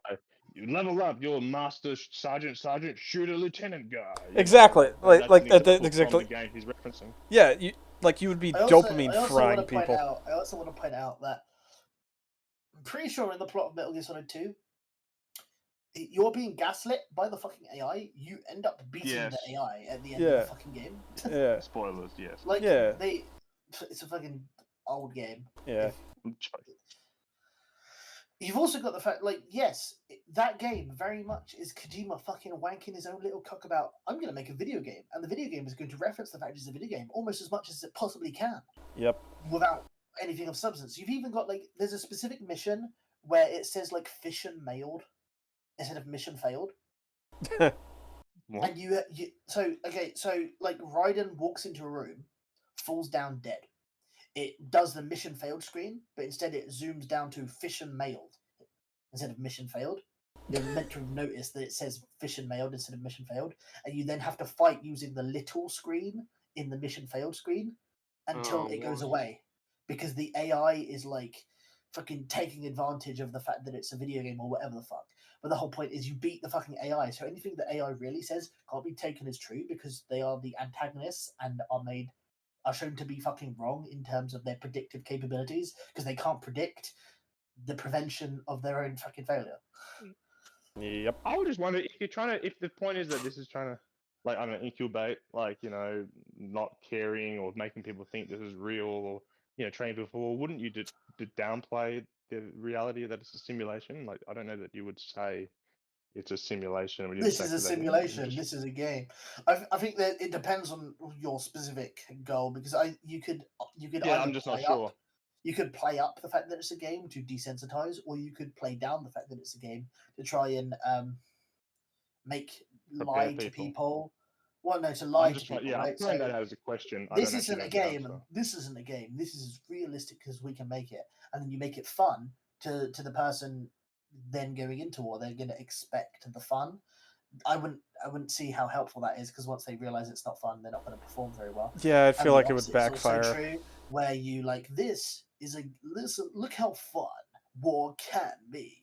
Here's points. Here's all that. All you're doing is making the person almost addicted to a reward response rather than, you know, achieving a required outcome. You're Pavloving the person into responding to the bell, not to doing what you want. Right. Yeah, fucking Kojima being a fucking hack writer strikes again. This person just being like, oh my god, he said it's a video game. And it's a video game. That's crazy. That is pretty crazy. Level up. Oh man. Master Sergeant. It doesn't stop at just stats. Yeah. Remember this? If you run out of ammo, you can have mine. You got enough? This was just a cheeky callback. Like, that's not... Anyway. Absolutely. Infinite ammo. If Snake and Raiden were playing some kind of Battlefield RPG, wouldn't that make equipment like the Infinity Bandana? Yeah, that's just a fucking meme. It's just a fucking meme. It's just a small meme reference. God, anyway.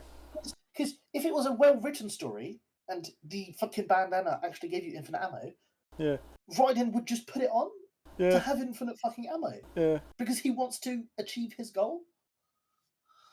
Oh man. Fuck off. Oh god. Anyway. But I'm looking at this little fucking info box and I was just like, I want to punch you in the fucking throat. Kojima is a fucking hack. Oh god. What if we have it so if you leave the game off for a week and come back, the boss dies because he's old. I think that's like a nice little Easter egg, but that's about it. You know what I mean? Yeah, it's a fun little... Did you know, I think it was Kojima wanted to have a fight that lasted an in real life week. Oh yeah, you talked about this. Yeah, I remember. My god, I completely forgot about that. God damn it. And the game developers on his team were like, Kojima-san, we can't fucking do that. What the fuck is wrong with you? He's like, okay, we'll do something else. Yeah. God. Oh man. It's just like he just got this weird fucking, like, again, not to rant about Kojima too much. Oh yeah, he's got this weird obsession with being like, I am the puppet master. I can make gamers do things and weird things, like the fucking resisting interrogation scene in Metal Gear Solid, where you have to fucking press the fucking same button over and over again, really fucking fast. It's like I just. But not too. Yeah, but not too fast, because then it's auto fire, and you're gonna get fucking immediately killed. Yeah, or the fucking walking through microwave, it's like, oh yeah, it's cool. It's like a story. It's actually better than the other one because it's like tied into the story better. But it's still like, haha, just make the character do the same controls over and over again until they eventually reach the end. Look how long I made the whole way. Yeah, it's like it's almost like it's like I'm conflicted on how I feel about this. Where it's like he's either anytime I see that speedrunners have had a skip to circumvent Kojima's bullshit, I'm like, good. That's nice. Exactly. Ignore his story, it's shit. Yeah, I'm conflicted on how I feel about it. Either A, it's this thing where he's wanting to be this like artsy fartsy kind of douche canoe, right? Or B, it's just like how much it's him being like, how much can I make players put up with before they get really annoyed and quit? Yeah, I think it's him just trying to push the envelope. Because I mean, as soon as he got free fucking reign of his own game, he makes fucking Death Stranding. Yeah. And then now he's making Death Stranding 2. Like, the less limits you put on him, the more weird he fucking gets, because he just wants to do weird shit. Yeah. Like, full on artsy. Like many people will say he just wants to make movies, which is kind of true. Considering how long the cinematics, Yeah, he doesn't exactly account for player choice, but he doesn't, because he wants those funny little things that you can only do with interactive games. Yeah. A moment where the fucking controls get inverted because a part of your screen gets hacked. That just can't work as well in an actual movie where it's like, oh, look, the thing gets a bit weird. Whereas your controls getting all muddled, the fucking Psycho Mantis scene making the fucking controller vibrate. He's just a bit of a fucking dork. And he writes the weird, cringy story to try and account for everything he just randomly puts in. Yeah, it's things that he wants to do, and then he has to try to like bullshit his way into like somewhat making sense. That's why and I it doesn't. The week-long boss fight anecdote, because like this dude genuinely does not care about like enjoyment. Yeah. He doesn't care if people enjoy the video games. He just wants to make something fucking quirky. He's a fucking Quirk Chungus Tumblr user.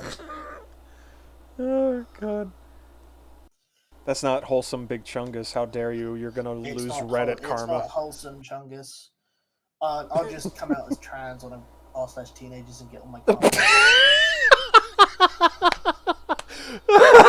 God fucking damn it. Alright, let's push. Oh god. Anyway. Yes, go on. Let's go on. Legendary item drop? Just something to think about. Think, Mark! The Patriots would have created this... If only you asked yourself to think, because holy fuck, man. Anyway.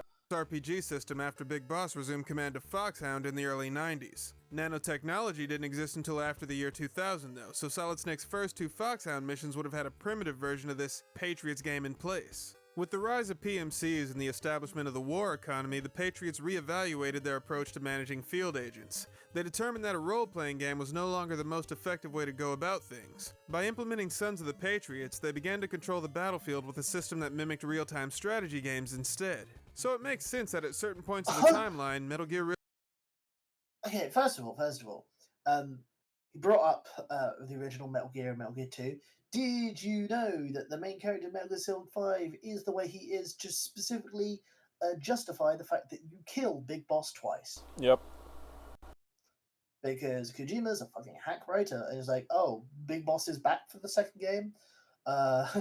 Okay.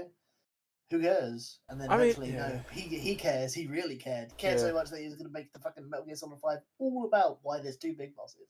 Yeah. Hack writer. Like... At least to like make it worth it.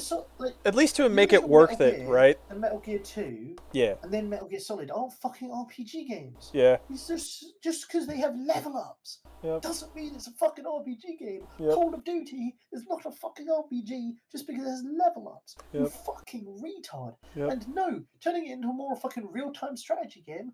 No. It's just because war can be represented with a real-time strategy game, because that's basically what war fucking is, doesn't fucking mean that that's what the fucking Patriots are doing. The Patriots they fucking lose, you idiot. Yeah. Did you fucking play the games? Did you get to MGS4, where you've got old Snake, and he's ready to give up and fucking die? The entire fucking conflict ends. The Patriots aren't. Oh, I get you. I get you, man. Stop sucking Kojima's cock. The games aren't good, and you're wrong about the games from the game. Yep.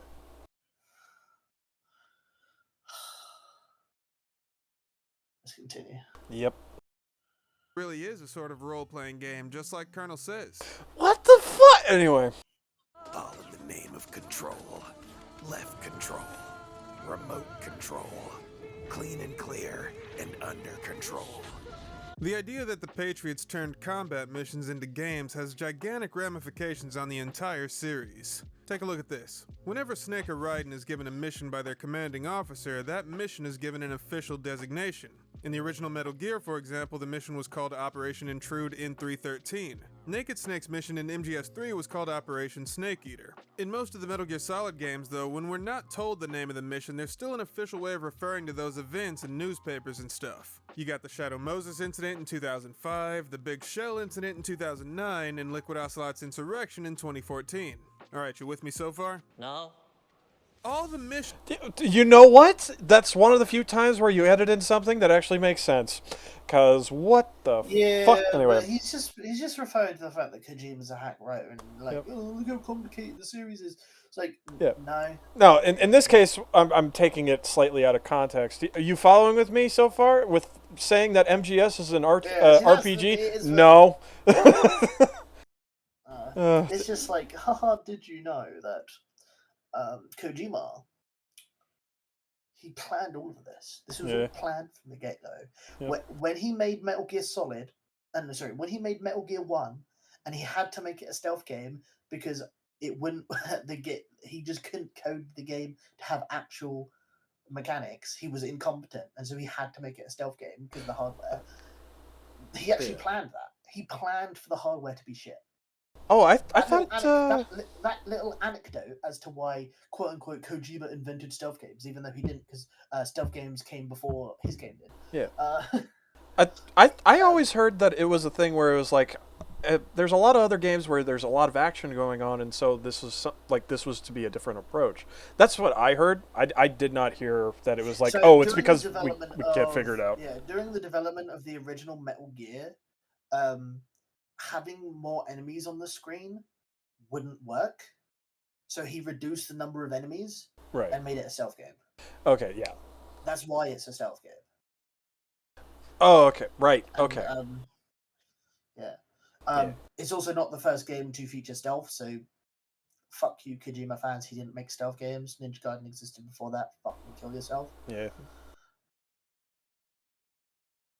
Not Ninja Gaiden, sorry, it's a different one. It's a different ninja game. Yeah, I was about to say, isn't Ninja Gaiden like supposed to be like the stupid, it's stupidly Ninja Gaiden's difficult? like Contra, but for ninjas. Yeah. It's I could look it up, but I'm being lazy. Yeah. Just know that Wikipedia uses Metal Gear as one of the 3 games, but then lists a game that came before it. So clearly, the game that came before it is in those 3 games. Yeah. So it's the game that came first that is the game that came first, not Metal Gear. Right. All right, let's push through. We're making surprisingly not bad time. Hold on, let me take a look at OBS. It's mostly just ignoring what he's saying because he's being fucking stupid. Yeah. An hour and 42. So we're doing actually pretty well. We're doing well for time. Metal Gear Solid 2. Metal Gear Solid 2, they go for an RTS, which is also like a role-playing game. It's like, you do realize an RTS and a role-playing game are different fucking things, right? Oh, what the fuck is wrong with you? Oh, Age of Empires is not an RPG. I've never heard that. Oh no, Unless you can. no. See, the reason is, Warhammer, right? Warhammer is a tabletop war game. Oh my god. Tabletop games are all role-playing games because I play Dungeons and Dragons. That means RTSs, which are like Warhammer, are role-playing games. That's the train of thought there. That is 100% what he's fucking doing. Oh god. Because RTSs are simulating war games, and war games are another type of tabletop game, like a tabletop role-playing game like Dungeons and Dragons. Therefore, they're all the fucking same. That's why many people, because he's not the only person to think that something like Warhammer is a fucking role-playing game, just because you can pick which fucking hero you use. It's a fucking RTS. It's a fucking different type of fucking game. Yeah. Oh, man. Okay. I have seen people actually make Age of Empires into like an RPG, but that's because of map scripting and a bunch of other things. It's not inherently because Age of Empires in itself is an RPG. That's more of like scenario construction and scripting and like all that other stuff. Age of Empires 3 has persistent characters which you level up and stuff, but even that, I mean, that's not an RPG. What makes something an RPG. Content. In terms of official content, that's the closest you'll get. Like, just because Civilization has like 5 different ways to win the game doesn't mean it's an RPG. Right. Missions have official titles, right? But the VR simulations of those missions are called Metal Gear Solid. In other words, all the games in the series exist within the Metal Gear universe in the form of VR training sims. Stop lying to me! I'm sure a lot of you think this is pretty ridiculous, but it very much is, but it's not out of Kojima's wheelhouse level of ridiculousness. It's just Kojima being ridiculous, and the fact that, like, did you know that Metal Gear Solid is directly referred to in the Metal Gear Solid franchise? It's like, because Kojima can't write. Congratulations, you solved the puzzle. Yep. Did you know? If you pretend that all of the inconsistencies and fucking fuck ups are on purpose? Oh my god. He's a genius. Oh my god. The fucking AI that gets overthrown are actually still in charge because they just pretended to be overthrown even though they never fucking show up again. Yay! Oh god. Alright, let's push through. But the games don't even try to hide this fact. Listen close. Sneaking mission 60, weapons 80, advanced VR, huh? but realistic in every way. A virtual grunt of the digital age, that's just great. That tells you Snake knows exactly what Raiden's talking about. Why? Because he's done those exact same missions. Raiden isn't talking about some super high-tech VR training facility like the holodeck. He's talking about Metal Gear Solid VR missions for the PlayStation. And later on, it's confirmed that Raiden's played the other games in the series too. I've gone through VR training of the tanker mission before. Yeah? Well, I doubt it accurately simulates the events of that mission. EVA supports this idea in MGS4. Nowadays, anyone with a computer can get combat training. The FPS games that these children love are distributed for free. This is literally just the boomer talking point, like the conservative boomer talking point of like video games are gonna make us like killers and shit. It's just listen. If Counter-Strike is actually an RPG or whatever because it's referenced in game. If the American military made people pay for the things, the entire point would be redundant, wouldn't it? Because like, they're distributing it for free because they're trying to manipulate people. Fucking military recruitment is down. It's going down. The more games that we have, the more games even fucking glorify war. I think America's Army is free to play. It's one of the ones that gets started. Proving Grounds is free. Proving Grounds is free. It's like, the FPS games these children love are distributed for free by these companies. That was just Kojima noticing that America's Army Proving Grounds, or whatever the fuck it's called, exists. It was like, I can put that in my story. And people will be like, look, it's like real life. Kojima predicted real life even though the game came out in 2002. Yep. MGS4 came out like fucking 2000 something. After that, dude. Yeah, America's Army is like a series of games. I think there's like 3 games. Proving Grounds is just the one that I have. In 2008, Kojima referenced a game that came out in 2002. He predicted the game. The original America's Army was like 2007 or even earlier than that. Yeah. I was going from the information the person sent in this video that America's Army started in 2002. Right. Okay, well, yeah. I wouldn't be surprised. Like, I do remember, like, the U.S. Army doing, like, instructional, like, sniper videos for Halo 3. If anybody remembers that, like, that's some weird fucking niche knowledge. You guys see that, like, TikTok old veteran man who's been shooting in Battlefield? I have not seen that one, no. He's, like, playing one of the Battlefield games. I have seen that, Yeah, he's talking about how he can zero his rifle and shoot someone from really far away, and laughs at the way that people respond to getting shot from fucking nowhere. Right? Is that the fucking military-industrial complex infesting TikTok by having a veteran play a video game and showing off his skills that he earned in real life for the video game? oh, I can be good at Battlefield if I go join the army and kill gooks in Vietnam. Crazy. I was just like him. Oh man. God, I'm like the army like videos for Halo 3 just like are like popping back into my head because it's been so long. Holy shit. By the way, the VR missions for Metal Gear Solid was just them trying to make more money from the franchise. Yeah. By having an arcadey version of the games without any story required. Yeah. Hate to burst your bubble, but they're not that deep, bro. Yeah.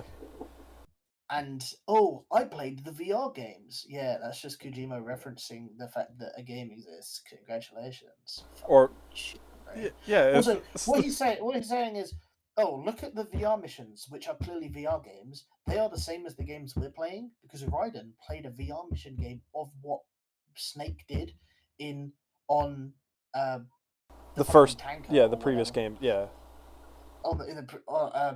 And the tanker was in MGS2 as well. It was like the opening mission. I did a simulation of what happened on the tanker, and Snake's like, I doubt it's accurate to what happened. That's Snake saying that the plot and the game that Raiden played are different. Yep. There's an incongruence there. So you can't say, well, actually, the video games are just the simulation set up by the fucking Patriots who got fucking overthrown because when the game itself says there's an incongruence. It's like, well, the game is lying to me. It's like, okay, then we must accept that there are other points in which the game is thus lying to you. I would say the most charitable way to say that is that the way that Snake handled it would have been different than Raiden, like, in regards to how the actual mission goes out. Again, that would be like the most charitable. That would be wrong, though. Yeah. Like, that's charity to the degree of you're making something up. Yeah. Yeah. Point specifically made, there's nothing that's stated that actually proves that statement whatsoever. Snake yeah. Just thinks that the VR mission that Raiden did was probably not accurate to the actual events. Yeah. Probably because he may have hidden certain things that happened, right? So that only he would know if it was true. Right. Right. Rather than that shit, and like, it's just someone overthinking the Metal Gear franchise. Yeah. So, no, Kojima did not plan all this. No, Kojima isn't a fucking visionary. No, these games aren't fucking role-playing games because you level up in the original Metal Gear Solid and 2 Metal Gear games. No, just because they made an arcadey VR missions fucking game doesn't mean that the VR missions are fucking... all the games are all VR and all simulation just because they're technically in real life simulations because they're video games. Right. A lot of brain damage in this one. This is like what if the main character was in a coma, but like what if the entire video game story is actually just a video game because it's literally a video game? Oh man. God, just Metal Gear Solid 6. Kojima just comes out of the shadows and is just like, that's it, and it's just that little thing where it's just. How does Metal Gear Survive play into this? Yeah, exactly. Kojima wasn't in charge of that one. He doesn't count. Then you look at the fact, you see the fact that he wasn't in charge in every fucking Metal Gear game. Yeah. He was in charge of the ones he made, and the ones that are like fucking remakes and VR shit, he didn't actually fucking have that much fucking involvement in. Yep. But as soon as he gets fired and they keep making a Metal Gear game and it's bad, it's funny. That's the thing. Metal Gear Survive is just as bad as like any other Metal Gear's game. They just don't have Kojima, so that people hate it for unwarranted reasons. It's bad, but so are all the others. The only good Metal Gear game is Metal Gear Solid 3. All the rest is shit. Yeah, That for me, Survive. It's like with it was just not. God, I don't know how to properly explain this right now. My brain's like partially fried from the retardation of the 9 minutes that we've gone through. First off, it was just visually disgusting to look at most of the time. You just get brown and red. Like that's your visuals. I hated that. So you enjoyed the piss filter in Metal Gear Solid 4 then? No, I haven't played Metal Gear Solid 4, so I can't say. Like, look at your screen right now. There is a piss filter. Yeah, it's like I would say even in this, it doesn't look that appealing. Like oh god. I'm saying visually for me anyway. For Metal Gear Solid Survive, yeah. Like it's still shit. Oh yeah. I agree with you. It's shit. Yeah. But it's just as shit as like all the other games. Yeah. Let's continue because this person's frustrated. Yeah. Let's try to speed run this. All just virtual training. Big Mama considered the free games that the PMCs gave away to be military-grade VR training. But in order to reach as wide of an audience as possible, the PMCs would have had to distribute their games on devices with a large install user base. As of 2014, that meant game consoles like the 360 and the PS3. At that time, most people didn't have access to $1 million supercomputer, yet they still had access to VR training on the same level as what Snake and Raiden got. The games lead you to believe that VR training is a huge spectacle like jacking into the Matrix, but no, these games were the VR simulations the whole time. In other words, soldiers in the Metal Gear universe train using common household video games, which is actually true to the real world. Like I mentioned a minute ago, militaries across the world have been using games as training tools for literally hundreds of years. The Metal Gear games exist within the Metal Gear universe in the form of military training tools, but it's not like you can go to your local Funko Land and buy a copy for your Okama Game Sphere. Xboxes and PlayStations might actually exist in that universe, since Otacon said in an early MGS4 trailer. I appreciate some examples here. There's America's Army, which is the notorious one. Right. But other than that, I'm not sure. I don't think there's an ADF game unless he's lumping Call of Duty and shit into it. But I don't really. I wouldn't personally. I don't think those. Well, he's also broad. He's also shooting the evil American. He's also shifted his goalposts. He shifted his goalposts there. Because he said that they've been using games for training for hundreds of years. Meaning he's now moved from chess and stuff in the past. He's moved from video games to war games. Yeah. Just so you know how they do they're called war games. So yeah, Op 4 like that. Those whole regiment, things. Yeah. Opposing force. Yeah. The specific group of the military forces will be the bad guys. And they will have to engage in war game scenarios. Yeah. So like the British Army, they gamify wars. Like let him finish the conversation there. Get out. Let him finish his point. So his point is now moved from video games to game in general because that is true. Military forces will gamify certain things because effectively that's what games are. They're competitions, and if you're practicing war, which is also a competition. You're practicing, you're playing the game of war. It's like, dumbass. Yeah. But like, just because it's again, this is just what I said. This is the dude saying, the games we're playing are canon to the universe of the games we're playing. Ain't like clever. Yeah, and also slightly to. Oh, sorry. All right, so this also kind of circles back around to the beginning, where it's just like what I said at the beginning, where it's just like, people are going to end up using simulations and stuff because, again, that's cheaper than, actually firing guns at people. You can kill someone in the game and then just restart and the person's there again. Yeah. Try doing that in real life. Maybe I misunderstood. When he said they've been using games for centuries, I thought he was using like chess or something like that, or those. No, he was using it as training. You can't really train someone in their military combat by just making them play chess. Right. You can give them an understanding of the basics of sometimes you need to sacrifice to get an upper hand and stuff like that, but he's more so talking about like gamifying combat and using it as training. But I think he just wanted to use a big number, so he used centuries. I mean, war game is kind of a funny term because you're right. It's kind of like a war simulation. I mean, calling it a war game, that's just the term, but it's really just training. It's really just like war sim. Like, for example, I was going to bring up the British Army. They simulated in a war game in the 70s. They did a war game about the planned Nazi invasion of Britain during World War II. And they tried to war game it out to see if it was feasible, and they concluded that it was never feasible. But that wasn't really a game. It was them, testing something out, simulating something as part of a war game in quotes. But it's not really gamified. It's just a term we use. Well, that's the thing. To some people that is a game because one, it's a competition, and two, instead of a mandatory action in terms of you are now going to war because an invading force, or instead of that, it's a willful entering of the rules. Yeah. Because when you're doing these war games,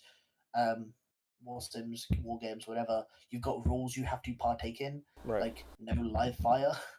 Often, live fire war games are done for things like for a lot less than not live fire war games. Here's how you could do live fire, which would be simulation rounds.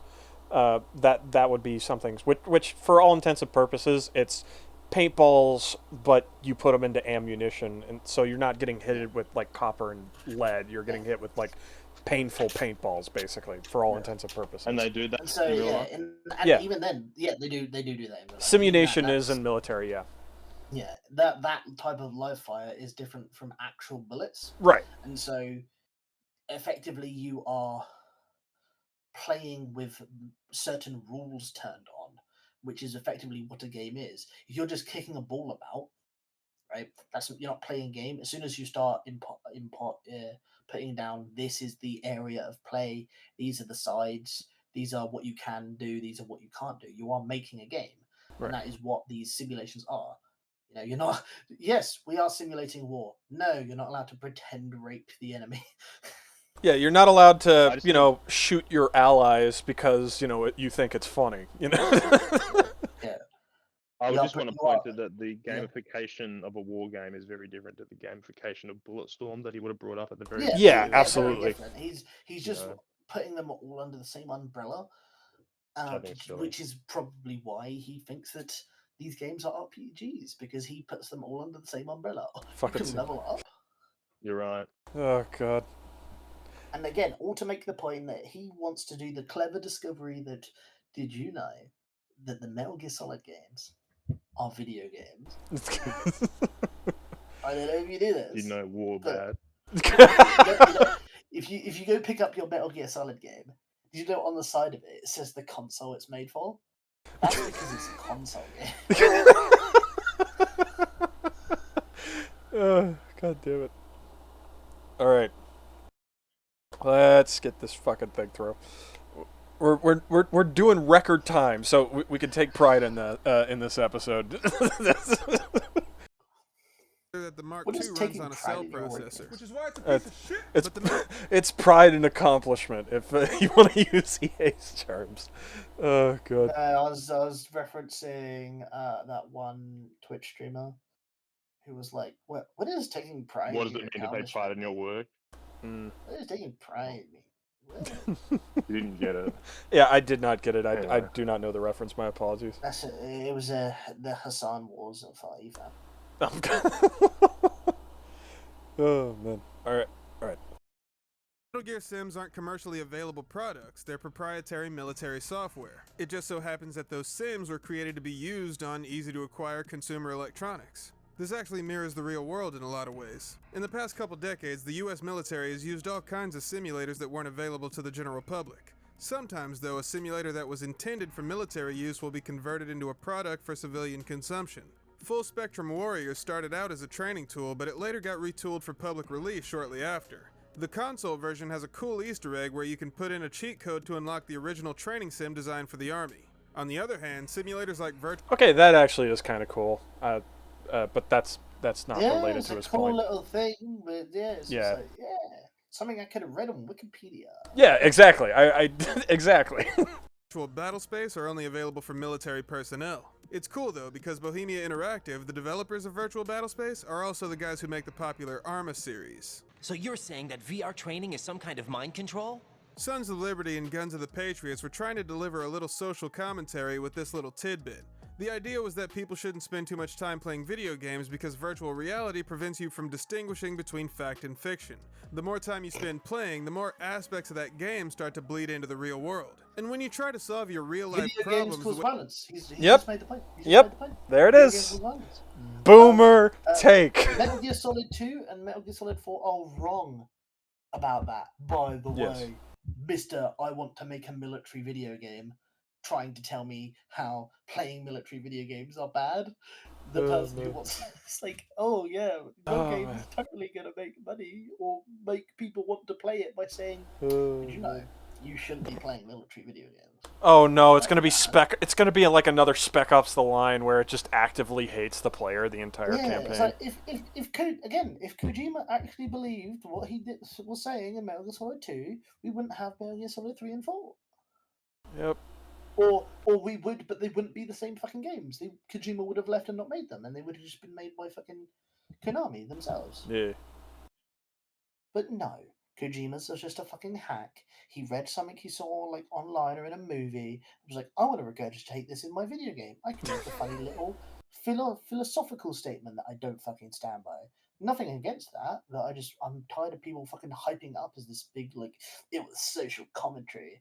Actually, you thinking the game is cool and stuff, you're just part of the problem, libtard. Alright.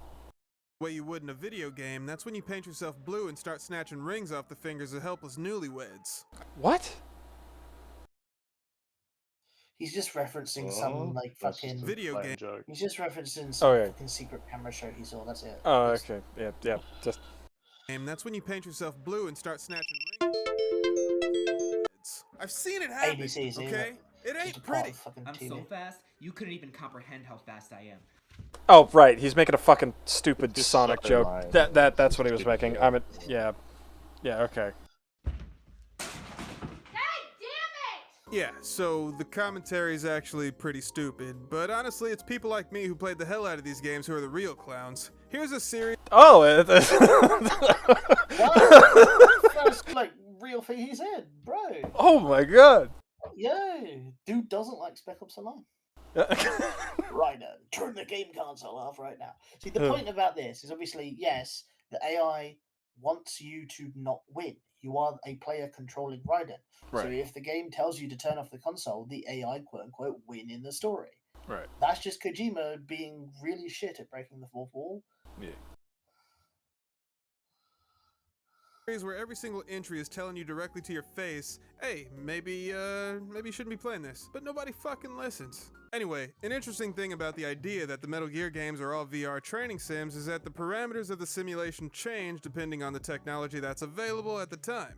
Wait, did I say parameters? Because I actually meant gameplay mechanics. The best way to illustrate this concept is with MGS1 and its remake, the Twin Snakes. The original Metal Gear Solid had a rudimentary leveling system, but the Twin Snakes doesn't have that mechanic at all because it's been abstracted by the simulation. The leveling system would still be... It's not because of that, it's just because they had a different... Again, he's trying to think of some narrative reason for why there's a difference between the fucking remake. So, did you know that Resident Evil 4 Remake is actually different from the original game? Because in universe, hardware has upgraded, and so we can change the game. Yes, hardware has changed, so the game doesn't look like it's a fucking PS1 game, and doesn't have some shitty little fucking level up shit on it. Congratulations, you played Spot the Difference. You have spotted the difference. One cutscene has the word level up in it, the other cutscene doesn't. Applause. Your point is, this is actually proof that in the Metal Gear universe, fucking Snake isn't real. He's a VR man made up by AI. I'm an idiot because I'm playing a game that doesn't even want me playing it. Oh my god. It's definitely taxing on the brain cells, ain't it? It's just hard to like verbalize how retarded he's being. Yeah. Be present during the actual mission as Colonel implies, but it doesn't factor into this version of the simulator. Imagine if the Shadow Moses incident was simulated a third time using MGS3's VR technology. Which of that game's mechanics do you think would carry over? Maybe stamina management, the survival view? 2 years ago. Okay, good. Okay. Because fucking obviously the Metal Gear Solid games have been remastered again. Yeah. I'm like, I predict. I predicted this 2 years ago. They were going to remake Metal Gear Solid because the hardware has upgraded, and that just makes the story better. Ignore the fact that Kojima's not involved in these, but that just makes it like, oh man. Oh god, just imagine if all the remakes were like a new set of remakes came in, and all it was just basically trying to string together actually something that's more coherent than what Kojima did. That'd require going from the ground up. Oh man. Also, Metal Gear Solid 3 is a fucking prequel. Yep. It's meant to be the oldest game in the fucking series. Yep. You fucking numbnuts. Just because it came after 1 and 2 and thus has better fucking hardware, it's still a fucking prequel. Oh, but actually, it's a simulation of the events of the prequel. That's why you can have the time paradox if you kill the wrong person. Because it's like, fuck off, it's a video game. He wanted to make a fucking prequel, and he wanted a fucking fun little Easter egg where if you kill the person who can't die yet, it's going to do time paradox. Cool. Yeah. Fuck off. Shut the fuck up. It being a video game isn't a fucking law point. Yep. All right. We got to push through this. We're so close. Or even the camo index. Now, what if the events of Liquid Ocelot's insurrection were simulated using MGS1's VR engine? In that case, several mechanics would have to be taken out or replaced. The threat ring, for example, would probably be swapped out for the classic Soliton radar. See what I'm getting at? Alright, now hold the phone. MGS1 came out in 1998, but the Shadow Moses incident took place in 2005. So how could someone simulate an event that hasn't even happened yet? More importantly, why would anyone ever do that? We're just gonna push through. It's stupid. It's stupid. Just yeah.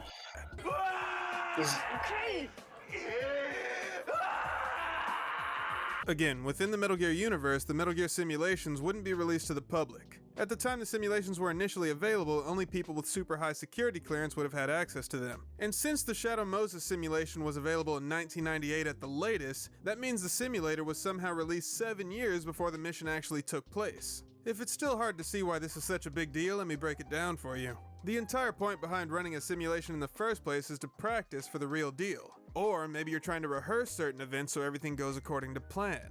That's right. All the events of the Shadow Moses incident were rehearsed 7 years beforehand to make sure everything went smoothly. At the same time, the Big Shell incident took place in 2009, but the simulation was released in 2001, meaning those events were rehearsed 8 years before the fact. And the ridiculous part is, this isn't a crazy theory or anything like that. There's actually a precedent for this in the series. You know the cassette tape Big Boss gives Venom during the stupidest ending in video game history? The B-side of that tape is labeled Operation Intrude N313. That's literally Metal Gear for the MSX. Look, there's the MSX right there. So Big Boss gave Venom a simulation of a mission 11 years before it took place so Venom could practice blowing himself up. That is insane. Somebody in the comments is gonna say this is proof Big Boss wanted to kill Venom because he was becoming too much of a threat, but no, that's not how it went down. Big Boss would have been preparing Venom for the worst case scenario, where Big Boss would have had to appear dead in the eyes of the world so the real Big Boss could build Zanzibar land without scrutiny. Do you understand? Alright, before I wrap this up, there's one last loose end I gotta take care of. So that's before he goes on to his loose end. Yeah. That end of MGS5, retconning the Metal Gear and Metal Gear 2, is the only thing he's now correct about. But that doesn't make his previous points correct. Because you can't use new information to justify why old information is the way it is. No, fuck off. Kojima did not intend for Metal Gear Solid to be a 7-year practice for an event that was going to happen. And also a fucking cassette tape to simulate the events of a thing that's supposed to actually happen in the story 12 years prior. No, fuck off. Yep. I'm sorry. The games aren't good, and for the games to then also be accurate simulators for the real events that happen years later, also fuck off.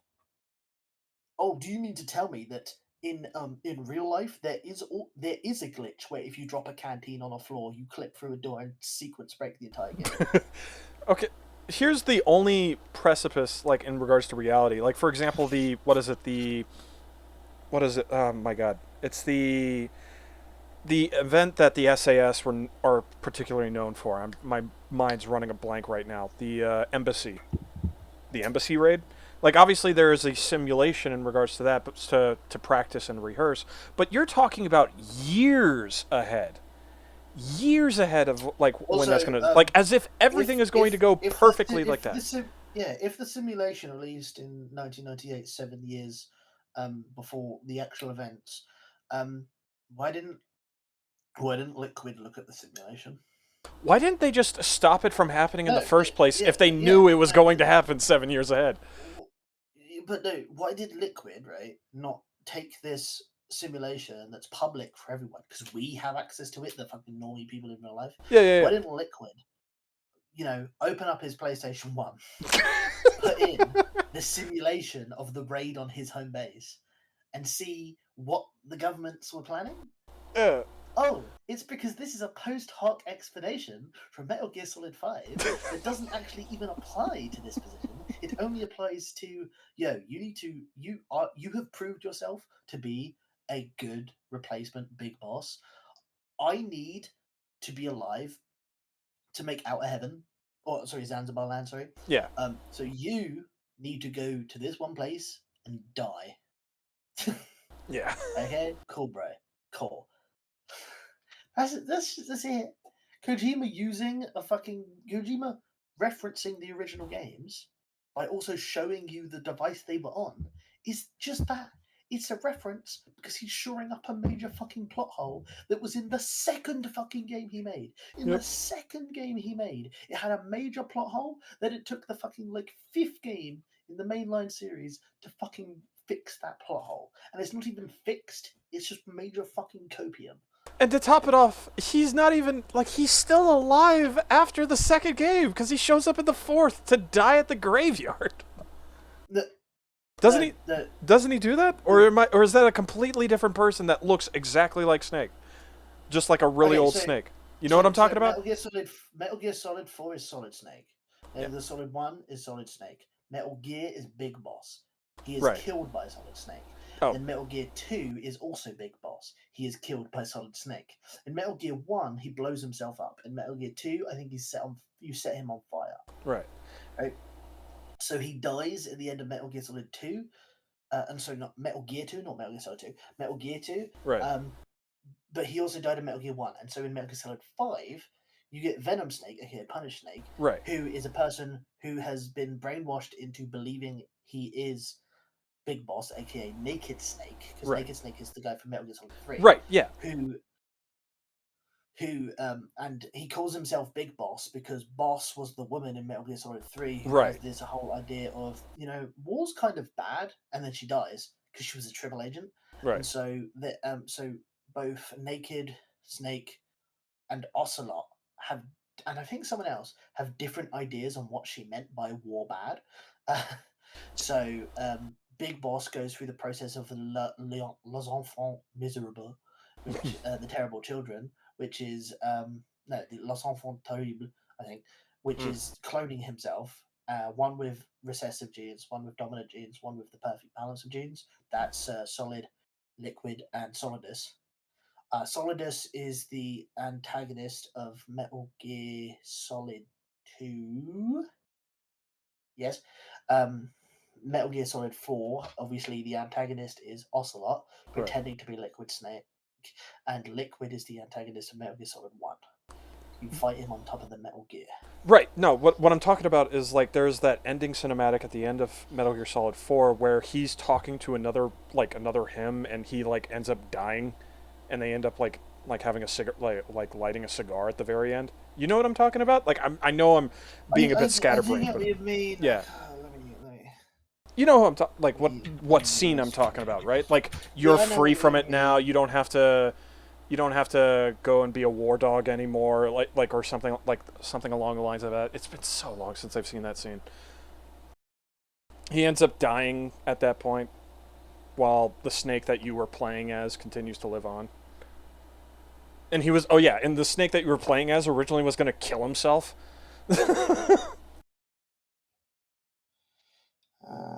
Yeah.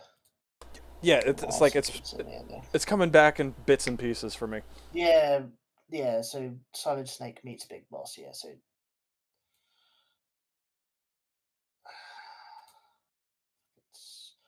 fucking 56-minute cutscene for the end of the game. Jesus fucking Christ.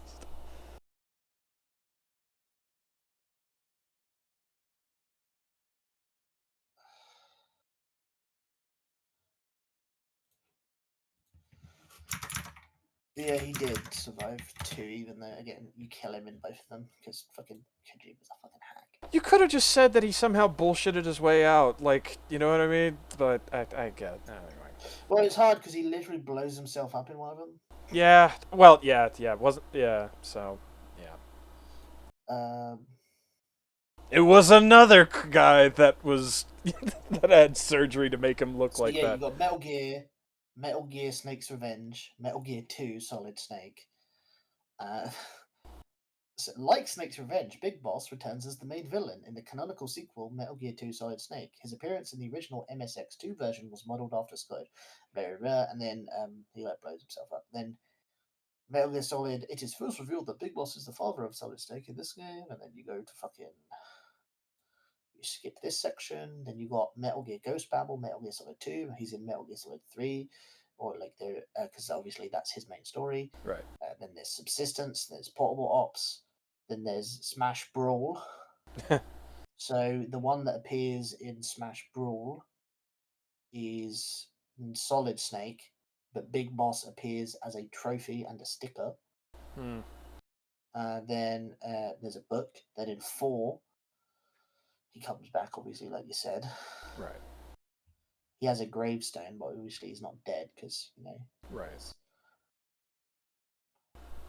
I guess we could say that in the first case, that the... At one point during the final battle with Liquid Ocelot, Old Snake's health bar identifies him as Naked Snake due to reusing health bars from Metal Gear Solid 3. Lamau. Metal Gear Solid 4. That's funny. That's funny. Because they have the whole, the HUD looks like the HUD from the previous games in that final fight. Mm-hmm. And because they just reuse the Metal Gear Solid 3 HUD, that is still says Naked Snake. It's like, oh, it's intentional. Yeah, it's intentionally shit. Yeah. Like, I think that's actually a nice little way to make a callback where and I mean in regards to the HUD design, not necessarily the execution. I think that's a nice little way to make a callback to the previous game, to have the health bar in that style. But obviously that's a fuck up, and that's kind of funny in regards to how that turned out. But I think the idea was good, just the execution was shit. You get what I'm saying? Yeah. All right.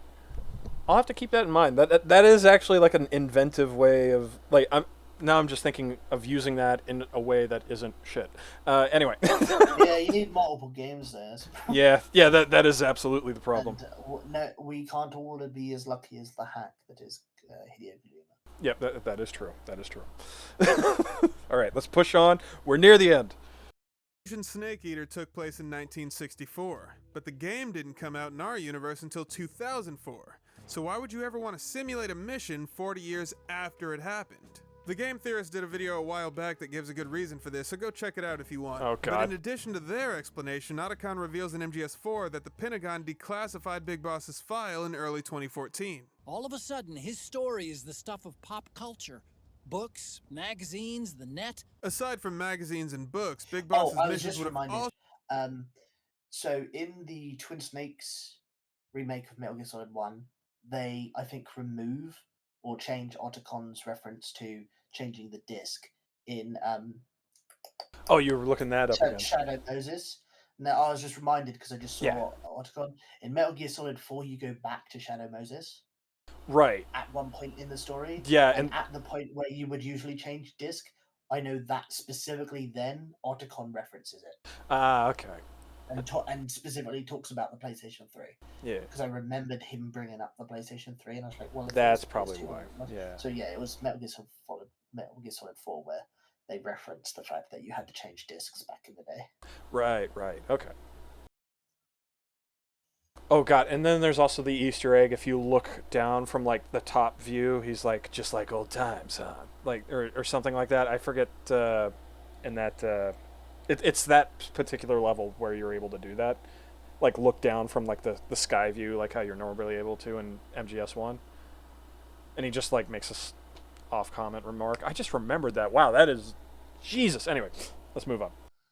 Also been adapted into movies and, of course, video games. So at least in the case of Operation Snake Eater, one of the training simulations was actually released to the general public. But why would they be working on that game for over a decade before it was supposed to be released? And why would they make something like this public? Wouldn't that immediately, like, cause public backlash if they're like, oh yes, this thing happened. And they're like, what? Yeah. What do you mean? We killed our own people? What? Like, this is... Anyway. Simple. They had to go through it and redact all the unfavorable stuff while embellishing boring events to make it more entertaining for the masses. But someone in the Metal Gear universe was planning on hyping Big Boss up, and so they planned for that game to come out over a decade before it actually did. Whoever this person was didn't want to leave anything to chance, so they had the simulations made to ensure that their plans would go off without a hitch. And if you've been paying attention... Okay, so he's obviously going to say who. He's going to say who. He's going to reference the fact that Hideo Kojima's in Metal Gear Solid Ground Zeroes. Oh my god. Oh my god. Oh my god. Attention, you know there's only one character. Oh my god. I like how both of us knew immediately where he was going with this. God damn it. Character in the franchise who fits that description. Oh, never mind. Okay. Okay. He's going to say Ocelot? Okay. Yeah, alright. That's... Okay. Alright. That makes more sense. It's yes. Yes, thank fuck. Okay. That's coming up next time. If you want to speed the process along, consider supporting the channel on Patreon. Okay. Thank fuck. Okay, we're done here. We're done here. We're done here. I'm glad you went in because you don't give videos engagement. Remember that. Don't dislike. That's Right. Yeah, right. I don't... Thankfully, yeah. Good. Anyway, fuck. That was brain damage. Like, ironically, if you were trying to rationalize why Hideo Kojima is in Ground Zeroes, that would make sense. Being like, oh, Hideo Kojima is a real life person. He's also in the games. He used the real life events from the series to make the real life games. You know, that's a big major. Hello, internet. Welcome to game. Shit. Like, that's the type of bullshit they would do because, you know, this is very easy to do. Oh, yeah. He's doing is fucking ridiculous. Oh, man. Again, yes, militaries practice their operations before they do them. That does not mean the actual operation, when they do it, will turn out exactly how they fucking planned it, you fucking numbnuts.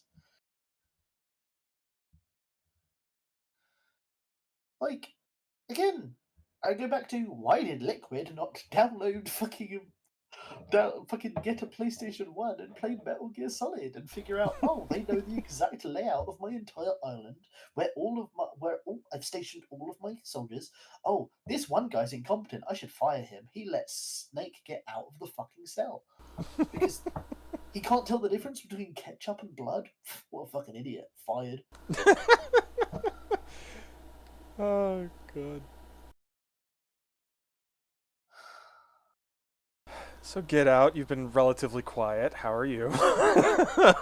After that bit of brain damage. I've just not had very much to say about Metal Gear. I've just been listening. It's a pretty bad video. I think he generally was quite meandering. He kind of moved up to the point about gamification to then simulation to I don't even like propagandizing. And again, if you're not very interested, like I am not that interested in the Metal Gear series. Yeah.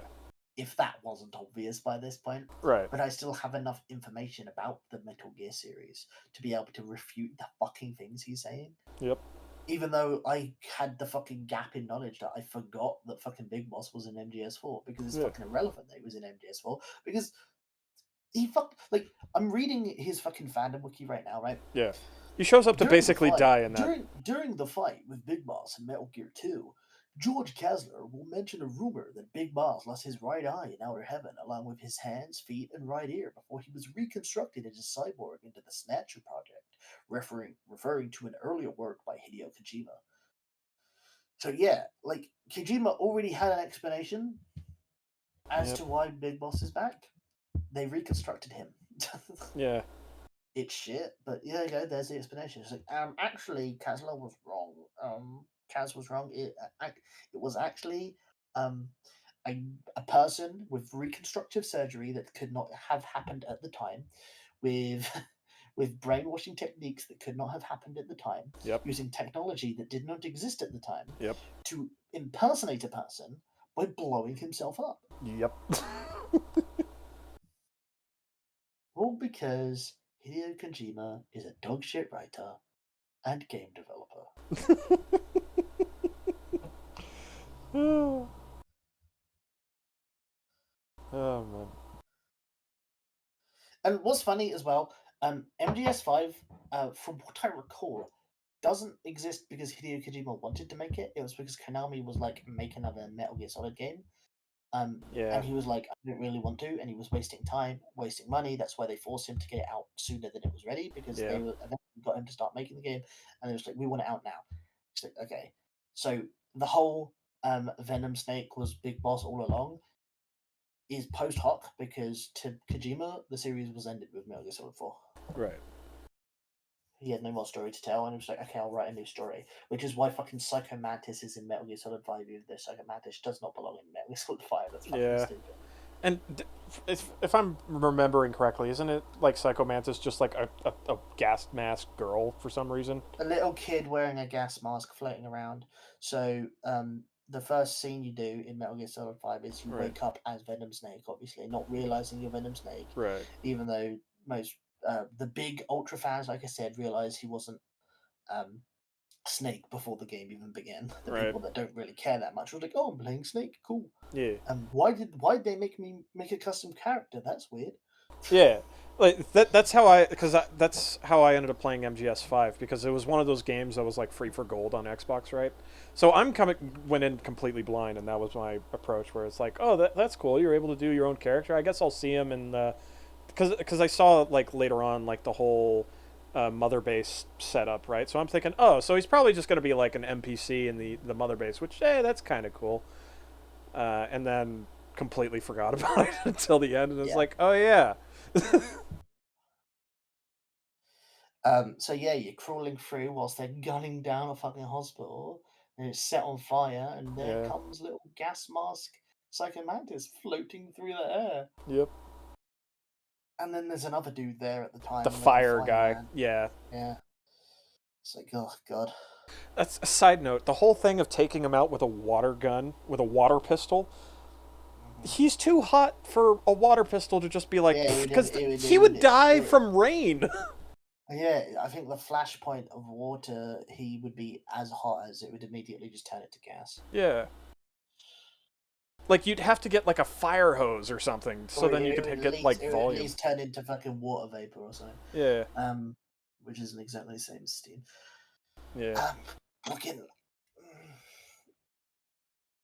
Again, the Metal Gear games have some good mechanics in them. Oh, yeah. No doubt. And MGS3, like I said, is really good. It has some mechanics in there that are like, yo, Kojima, neat idea. Yeah. Having Naked Snake have food preferences that you can get rid of by making him overeat the thing he likes, so he goes off the food he likes, and make him like food he dislikes by reinforcing him eating the bad food, so you make food he dislikes recover more stamina and health and shit. That's a good idea. That's neat. Yeah. Or and the whole fucking camouflage system where you can choose which paint you do, and then you can hide again in the right areas to increase concealment. Also good. Yeah.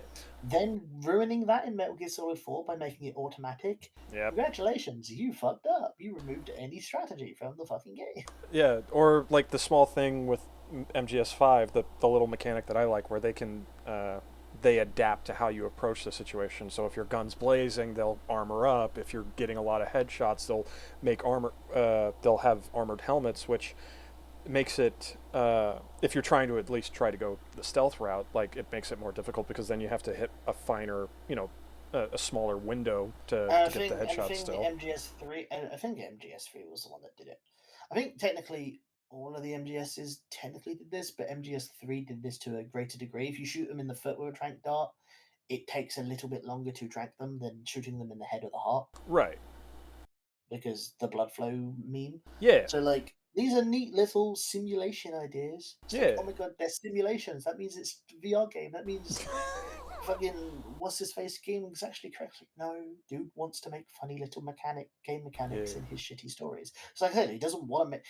He wants to make games like they're movies, but he knows that they're not movies, so he has the bits in there to justify them being games. Yeah. Similar with Death Stranding, but Death Stranding just like fucking. I've gone off on Death Stranding before. It's so fucking shit. I feel like if you could, I watched you could. Patrician's video about Death Stranding. Yeah. And it was like, I don't want to talk about the story. Let me talk about the mechanics. The mechanics are all right, but zip-wires are shit. Yeah. See, like, I feel like okay, I can broadly agree, even though you're wrong, Patrician, about combat. Right. I feel like there's a potential for a good game if you took all of the Metal Gear Solid games and then like took the good aspects out of them, and then like made that into its own game. Like, I feel like you could get something going with that. But like another thing that Metal Gear Solid 3 does is if you kill people, there's a boss fight where the ghosts of the people that you killed slow you down. Yeah. So if you kill no one, like the boss fight's a lot easier. Yeah. These are good diegetic ways of responding to player action. Yeah. And I don't know why I went high pitch on if you that, but if you put a gun to my head and was like, name a Metal Gear Solid role playing game, I would probably say Metal Gear Solid 3 if you put a gun to my head. I wouldn't want to call it that, but that's Right. the closest they get. Agreed. Like Metal Gear Solid 5 has the whole fucking Fulton extraction system, so technically you don't ever have to kill almost anyone. Yeah. You can just extract a target or whatever the fuck.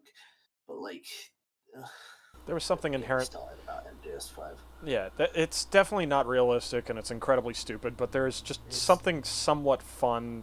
Like, if you're not even thinking of it as like a stealth game or as a Metal Gear Solid game, just like there's something, I don't know, at least for me anyway, it was fun just going around trying to Fulton everything. It's a fun little sandbox with mechanics to play with. Yes. Fun. Yes. I found it to be fucking... Once I got into that sandbox and did most of the story and got to the point in the mission where the weird shadow people show up, in the like first mission, like Kaz, whatever his face is on the horse. You get what took you so long? Like, then you do the first mission in that area, and you get to a point and the weird shadow people show up. Yeah. I'm like, yeah, no, I'm done. Yeah, that's definitely like the begin. Like, I believe that isn't that like outright like the first mission? No. Well, the first actual mission. It's the first actual mission. Once I completed the first actual mission and got the because like the mission complete was, but you have to still evacuate the area. Right. And that's when the shadow people show up. I was like, you know, I'm done here. Yeah. I'm not playing this. Yeah, that was like I was able to get past that and was able to like fuck around and have fun with the sandbox and stuff. I was just like, no, I'm done. I have no investment in this. Yeah. Oh, yeah. Okay. Mechanics I get what you mean. Right. I liked infiltrating the areas on the way to the final part of that mission where they show up. But you know, I was just like, yeah. Maybe if this was like an actual open world, maybe if I like used a 100% save file and just loaded into missions, I'd probably enjoy it. But I was like, nah, I'm already done with this, and I like stealth games. Oh yeah. Like I said, I feel like if you could just get like the best mechanics from each, I feel like there could be something that, like, if you obviously you'd have to worry about cohesion and stuff. You could do a true Metal Gear Solid game, taking all the best shit and not having the fucking retarded story. But then again, you'd have the people who are like coping that no, some of the story's part of the good shit. Me unplugging my controller from my PlayStation 1 and plugging it into the second port was actually great game design. It was so cool. I feel like something like a gimmick like that could be something for like like for all intents and purposes, like a side boss. You know what I mean? Like, I feel like you could get like a bit more gimmicky with that math. Yeah, but no, see, Psycho Mantis did it. There's no reason for any boss ever to do it ever again. Agreed. It's done. You're just copying Psycho Mantis at this point if you do it. And I think you're a hack if you do that, because instead of making engaging gameplay, you have to do a fun little, look, you're playing on a console. Yep. It doesn't even work when you do it on PC too, because anyway. Doesn't it like not like that part doesn't actually even pop up at all in regards to the PC version? Like I'm forgetting how the PC encounter goes. I just hoped the meme that people are coming up with, where if Psycho Mantis reads that you've got Overwatch installed on your PlayStation, it should call you a faggot. They should have actually done that in the HT collection or whatever the fuck it's called. because I know Metal Gear Solid 3 is called like Metal Gear Solid Delta or something. The symbol for change. Right. We're gonna mark the best game in the series with the symbol for change. You best hope it's not changed too much. Oh man. Yeah, I feel like I didn't care to like get the fucking HD things, even though I was like, oh cool, it exists. Yeah. You know. Yeah. I like the graphical improvements, and as long as the mechanics are mostly the same, it's cool that it exists. I'm not buying it. Yeah. But for people who want to climb that ladder in high definition, go ahead. What a thrill.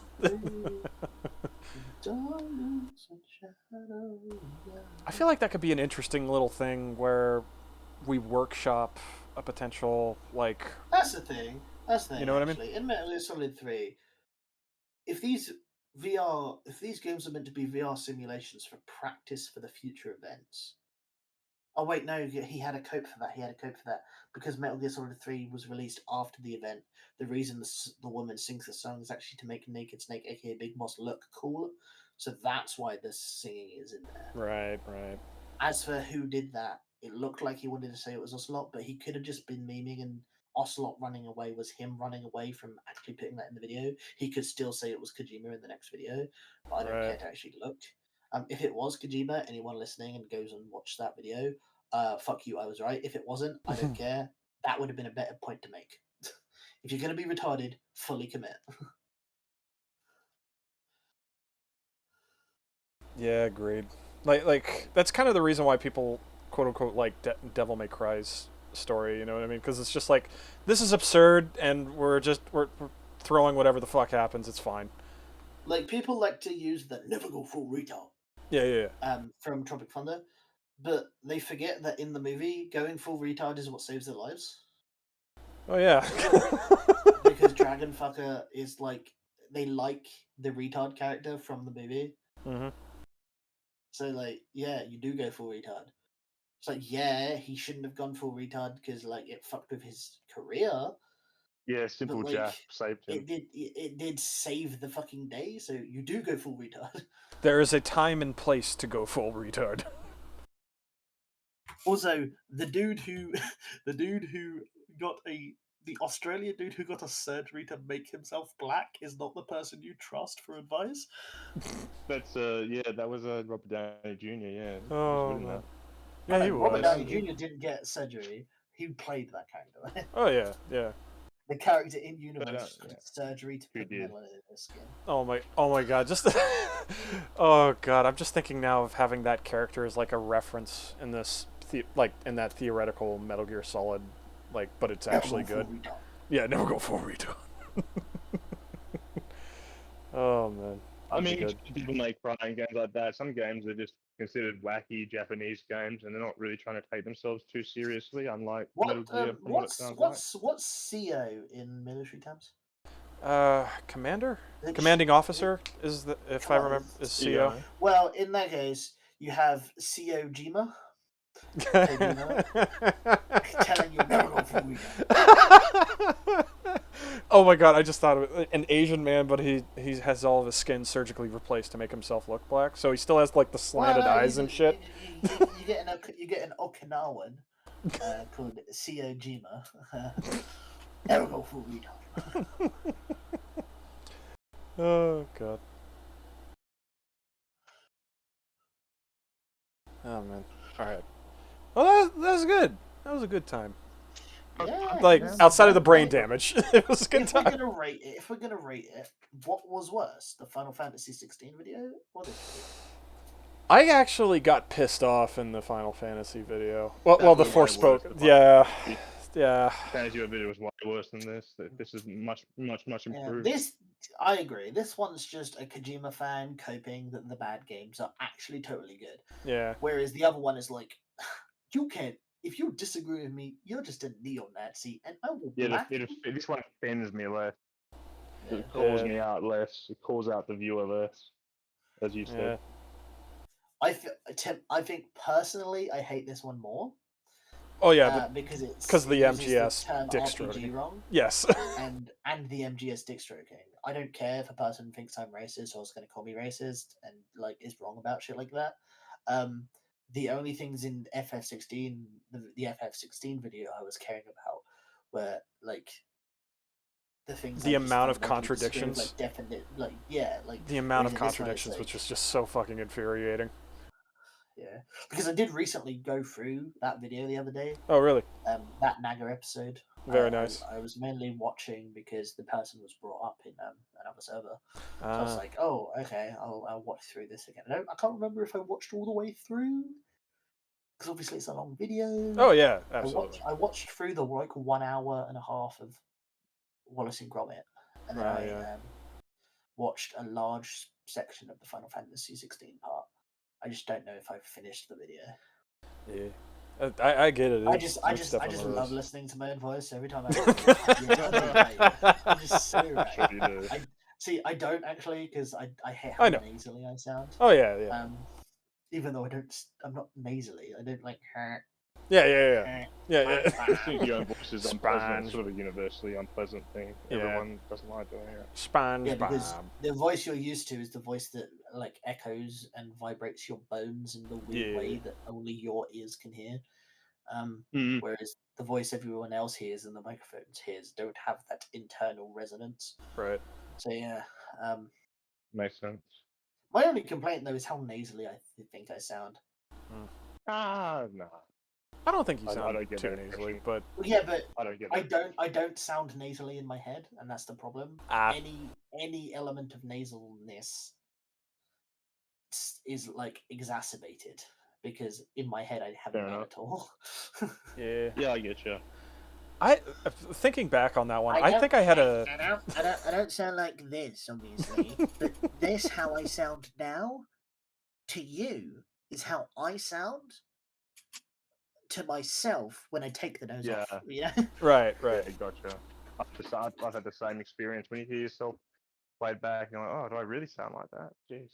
Yeah, I'm thinking back on that episode. God, I got so pissed off with that one because I was just like, the amount of shit that is contradicting or actually would make the situation worse, like racial tension between worse, and like the amount of shit that is like that pissed me off so much.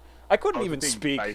I could not even speak in regards to that one properly. He defined whiteness as everything that is European and colonialist. And he grew up with some Asian people in his neighborhood that were culturally black. Oh my god! Oh god! Yeah, I watched it. I blocked recently. it. I remember what he said. God. Oh man. This is why I asked, because I was wondering if both of you had maybe forgotten what he said, but clearly you had remembered the gist of what he said, but not the actual statements. Yeah. Because dear God, was a lot of what he said retarded.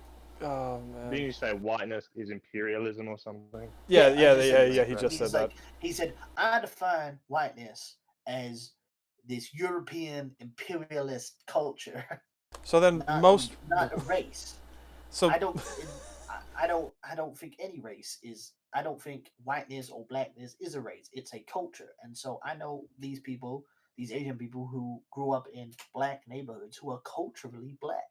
So by that own logic, that means most white people don't have whiteness. Because they're not going out and being like, I wonder where I'm going to be an imperialist today. Like what person? You know, but no. See, all these white people are whiteness because they grew up in America or Australia or Britain that all have the foundation of the Anglosphere and the British Empire. So that's European colonialist. So even though you don't actively think about it, it's actually there. Wouldn't and they the then also the reason why black be growing culture up in that? is different is because, well, because they grow up in the black neighborhoods, so they have the black culture. God. And anyone who grows up in that culture, so a white person can also be black by culture. I think But one thing he specifically said. used Asian as an example. He specifically used Asian as an example, specifically because I don't think he even knows any white people. Yeah. I mean, it was a very baiting sort of video. It was a very unpleasant video to watch. I don't know. Yeah, if you disagree with him in the comments, he will block you. Yep. Because you can't disagree with him. This is his life perspective from the life he has lived. His lived experience. That was the main thing that pissed me off, is that there was just a level of arrogance that entire video, and it's just I hate arrogance.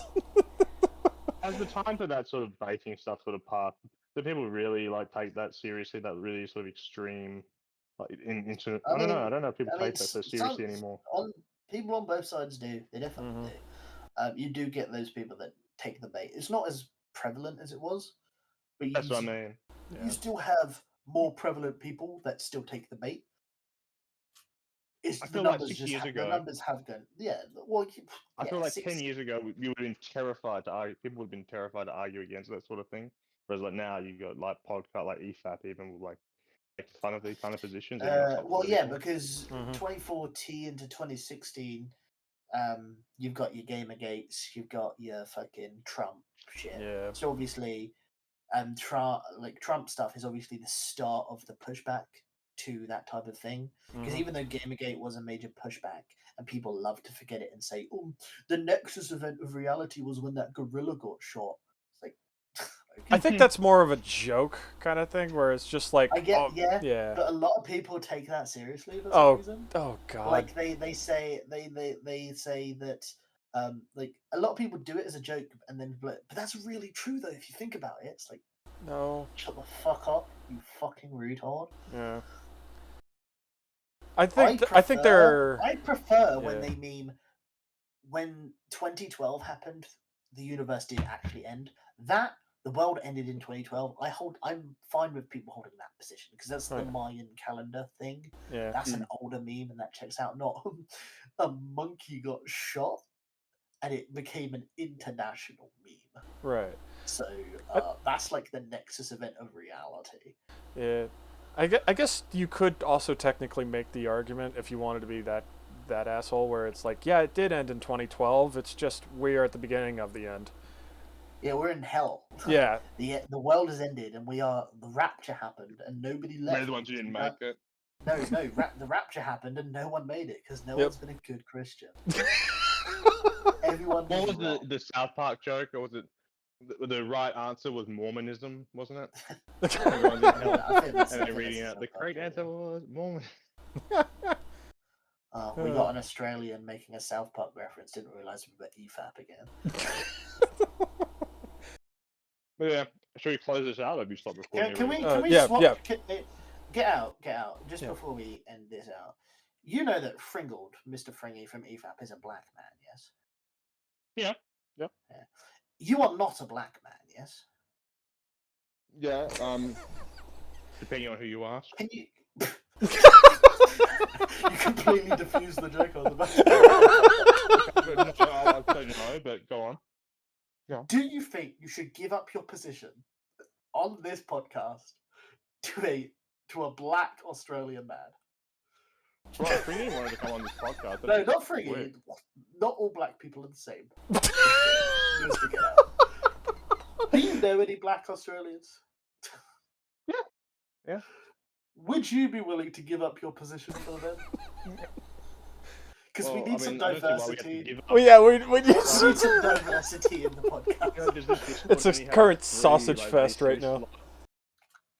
We got 3 white guys here right now. It's kind of European right now. It's kind of imperialist, like right now. I probably wouldn't give it up to anyone. It's not. I'm equally. Wow. So you think you have some sort of right to this position in the podcast over other people? Well, by giving it up to a black man, do you mean like Freeman? Well, Freeman is black, to be fair. So. True. Is he? He's Italian. That's the joke I was making. Right? We should have Freeman on. We can have him talk about swapping discs in and out, and he'd love that. Oh, that discussion with him was so stupid. Oh God, what was it? I wasn't part of it. What was it? I got a DM a game at the top of the hour, so I've got Let's end out the thing. Yeah. Rather than start a discussion that gets cut off. Let's end out. Yeah. Bye, everyone. Bye. Thanks for listening to Nagger and watching Nagger. What a fucking nagger. Oh god, that's how we. That's how. That thing, I would crush it with my boot. That's how we're ending every episode now. Of what a fucking nagger. What a fucking nagger.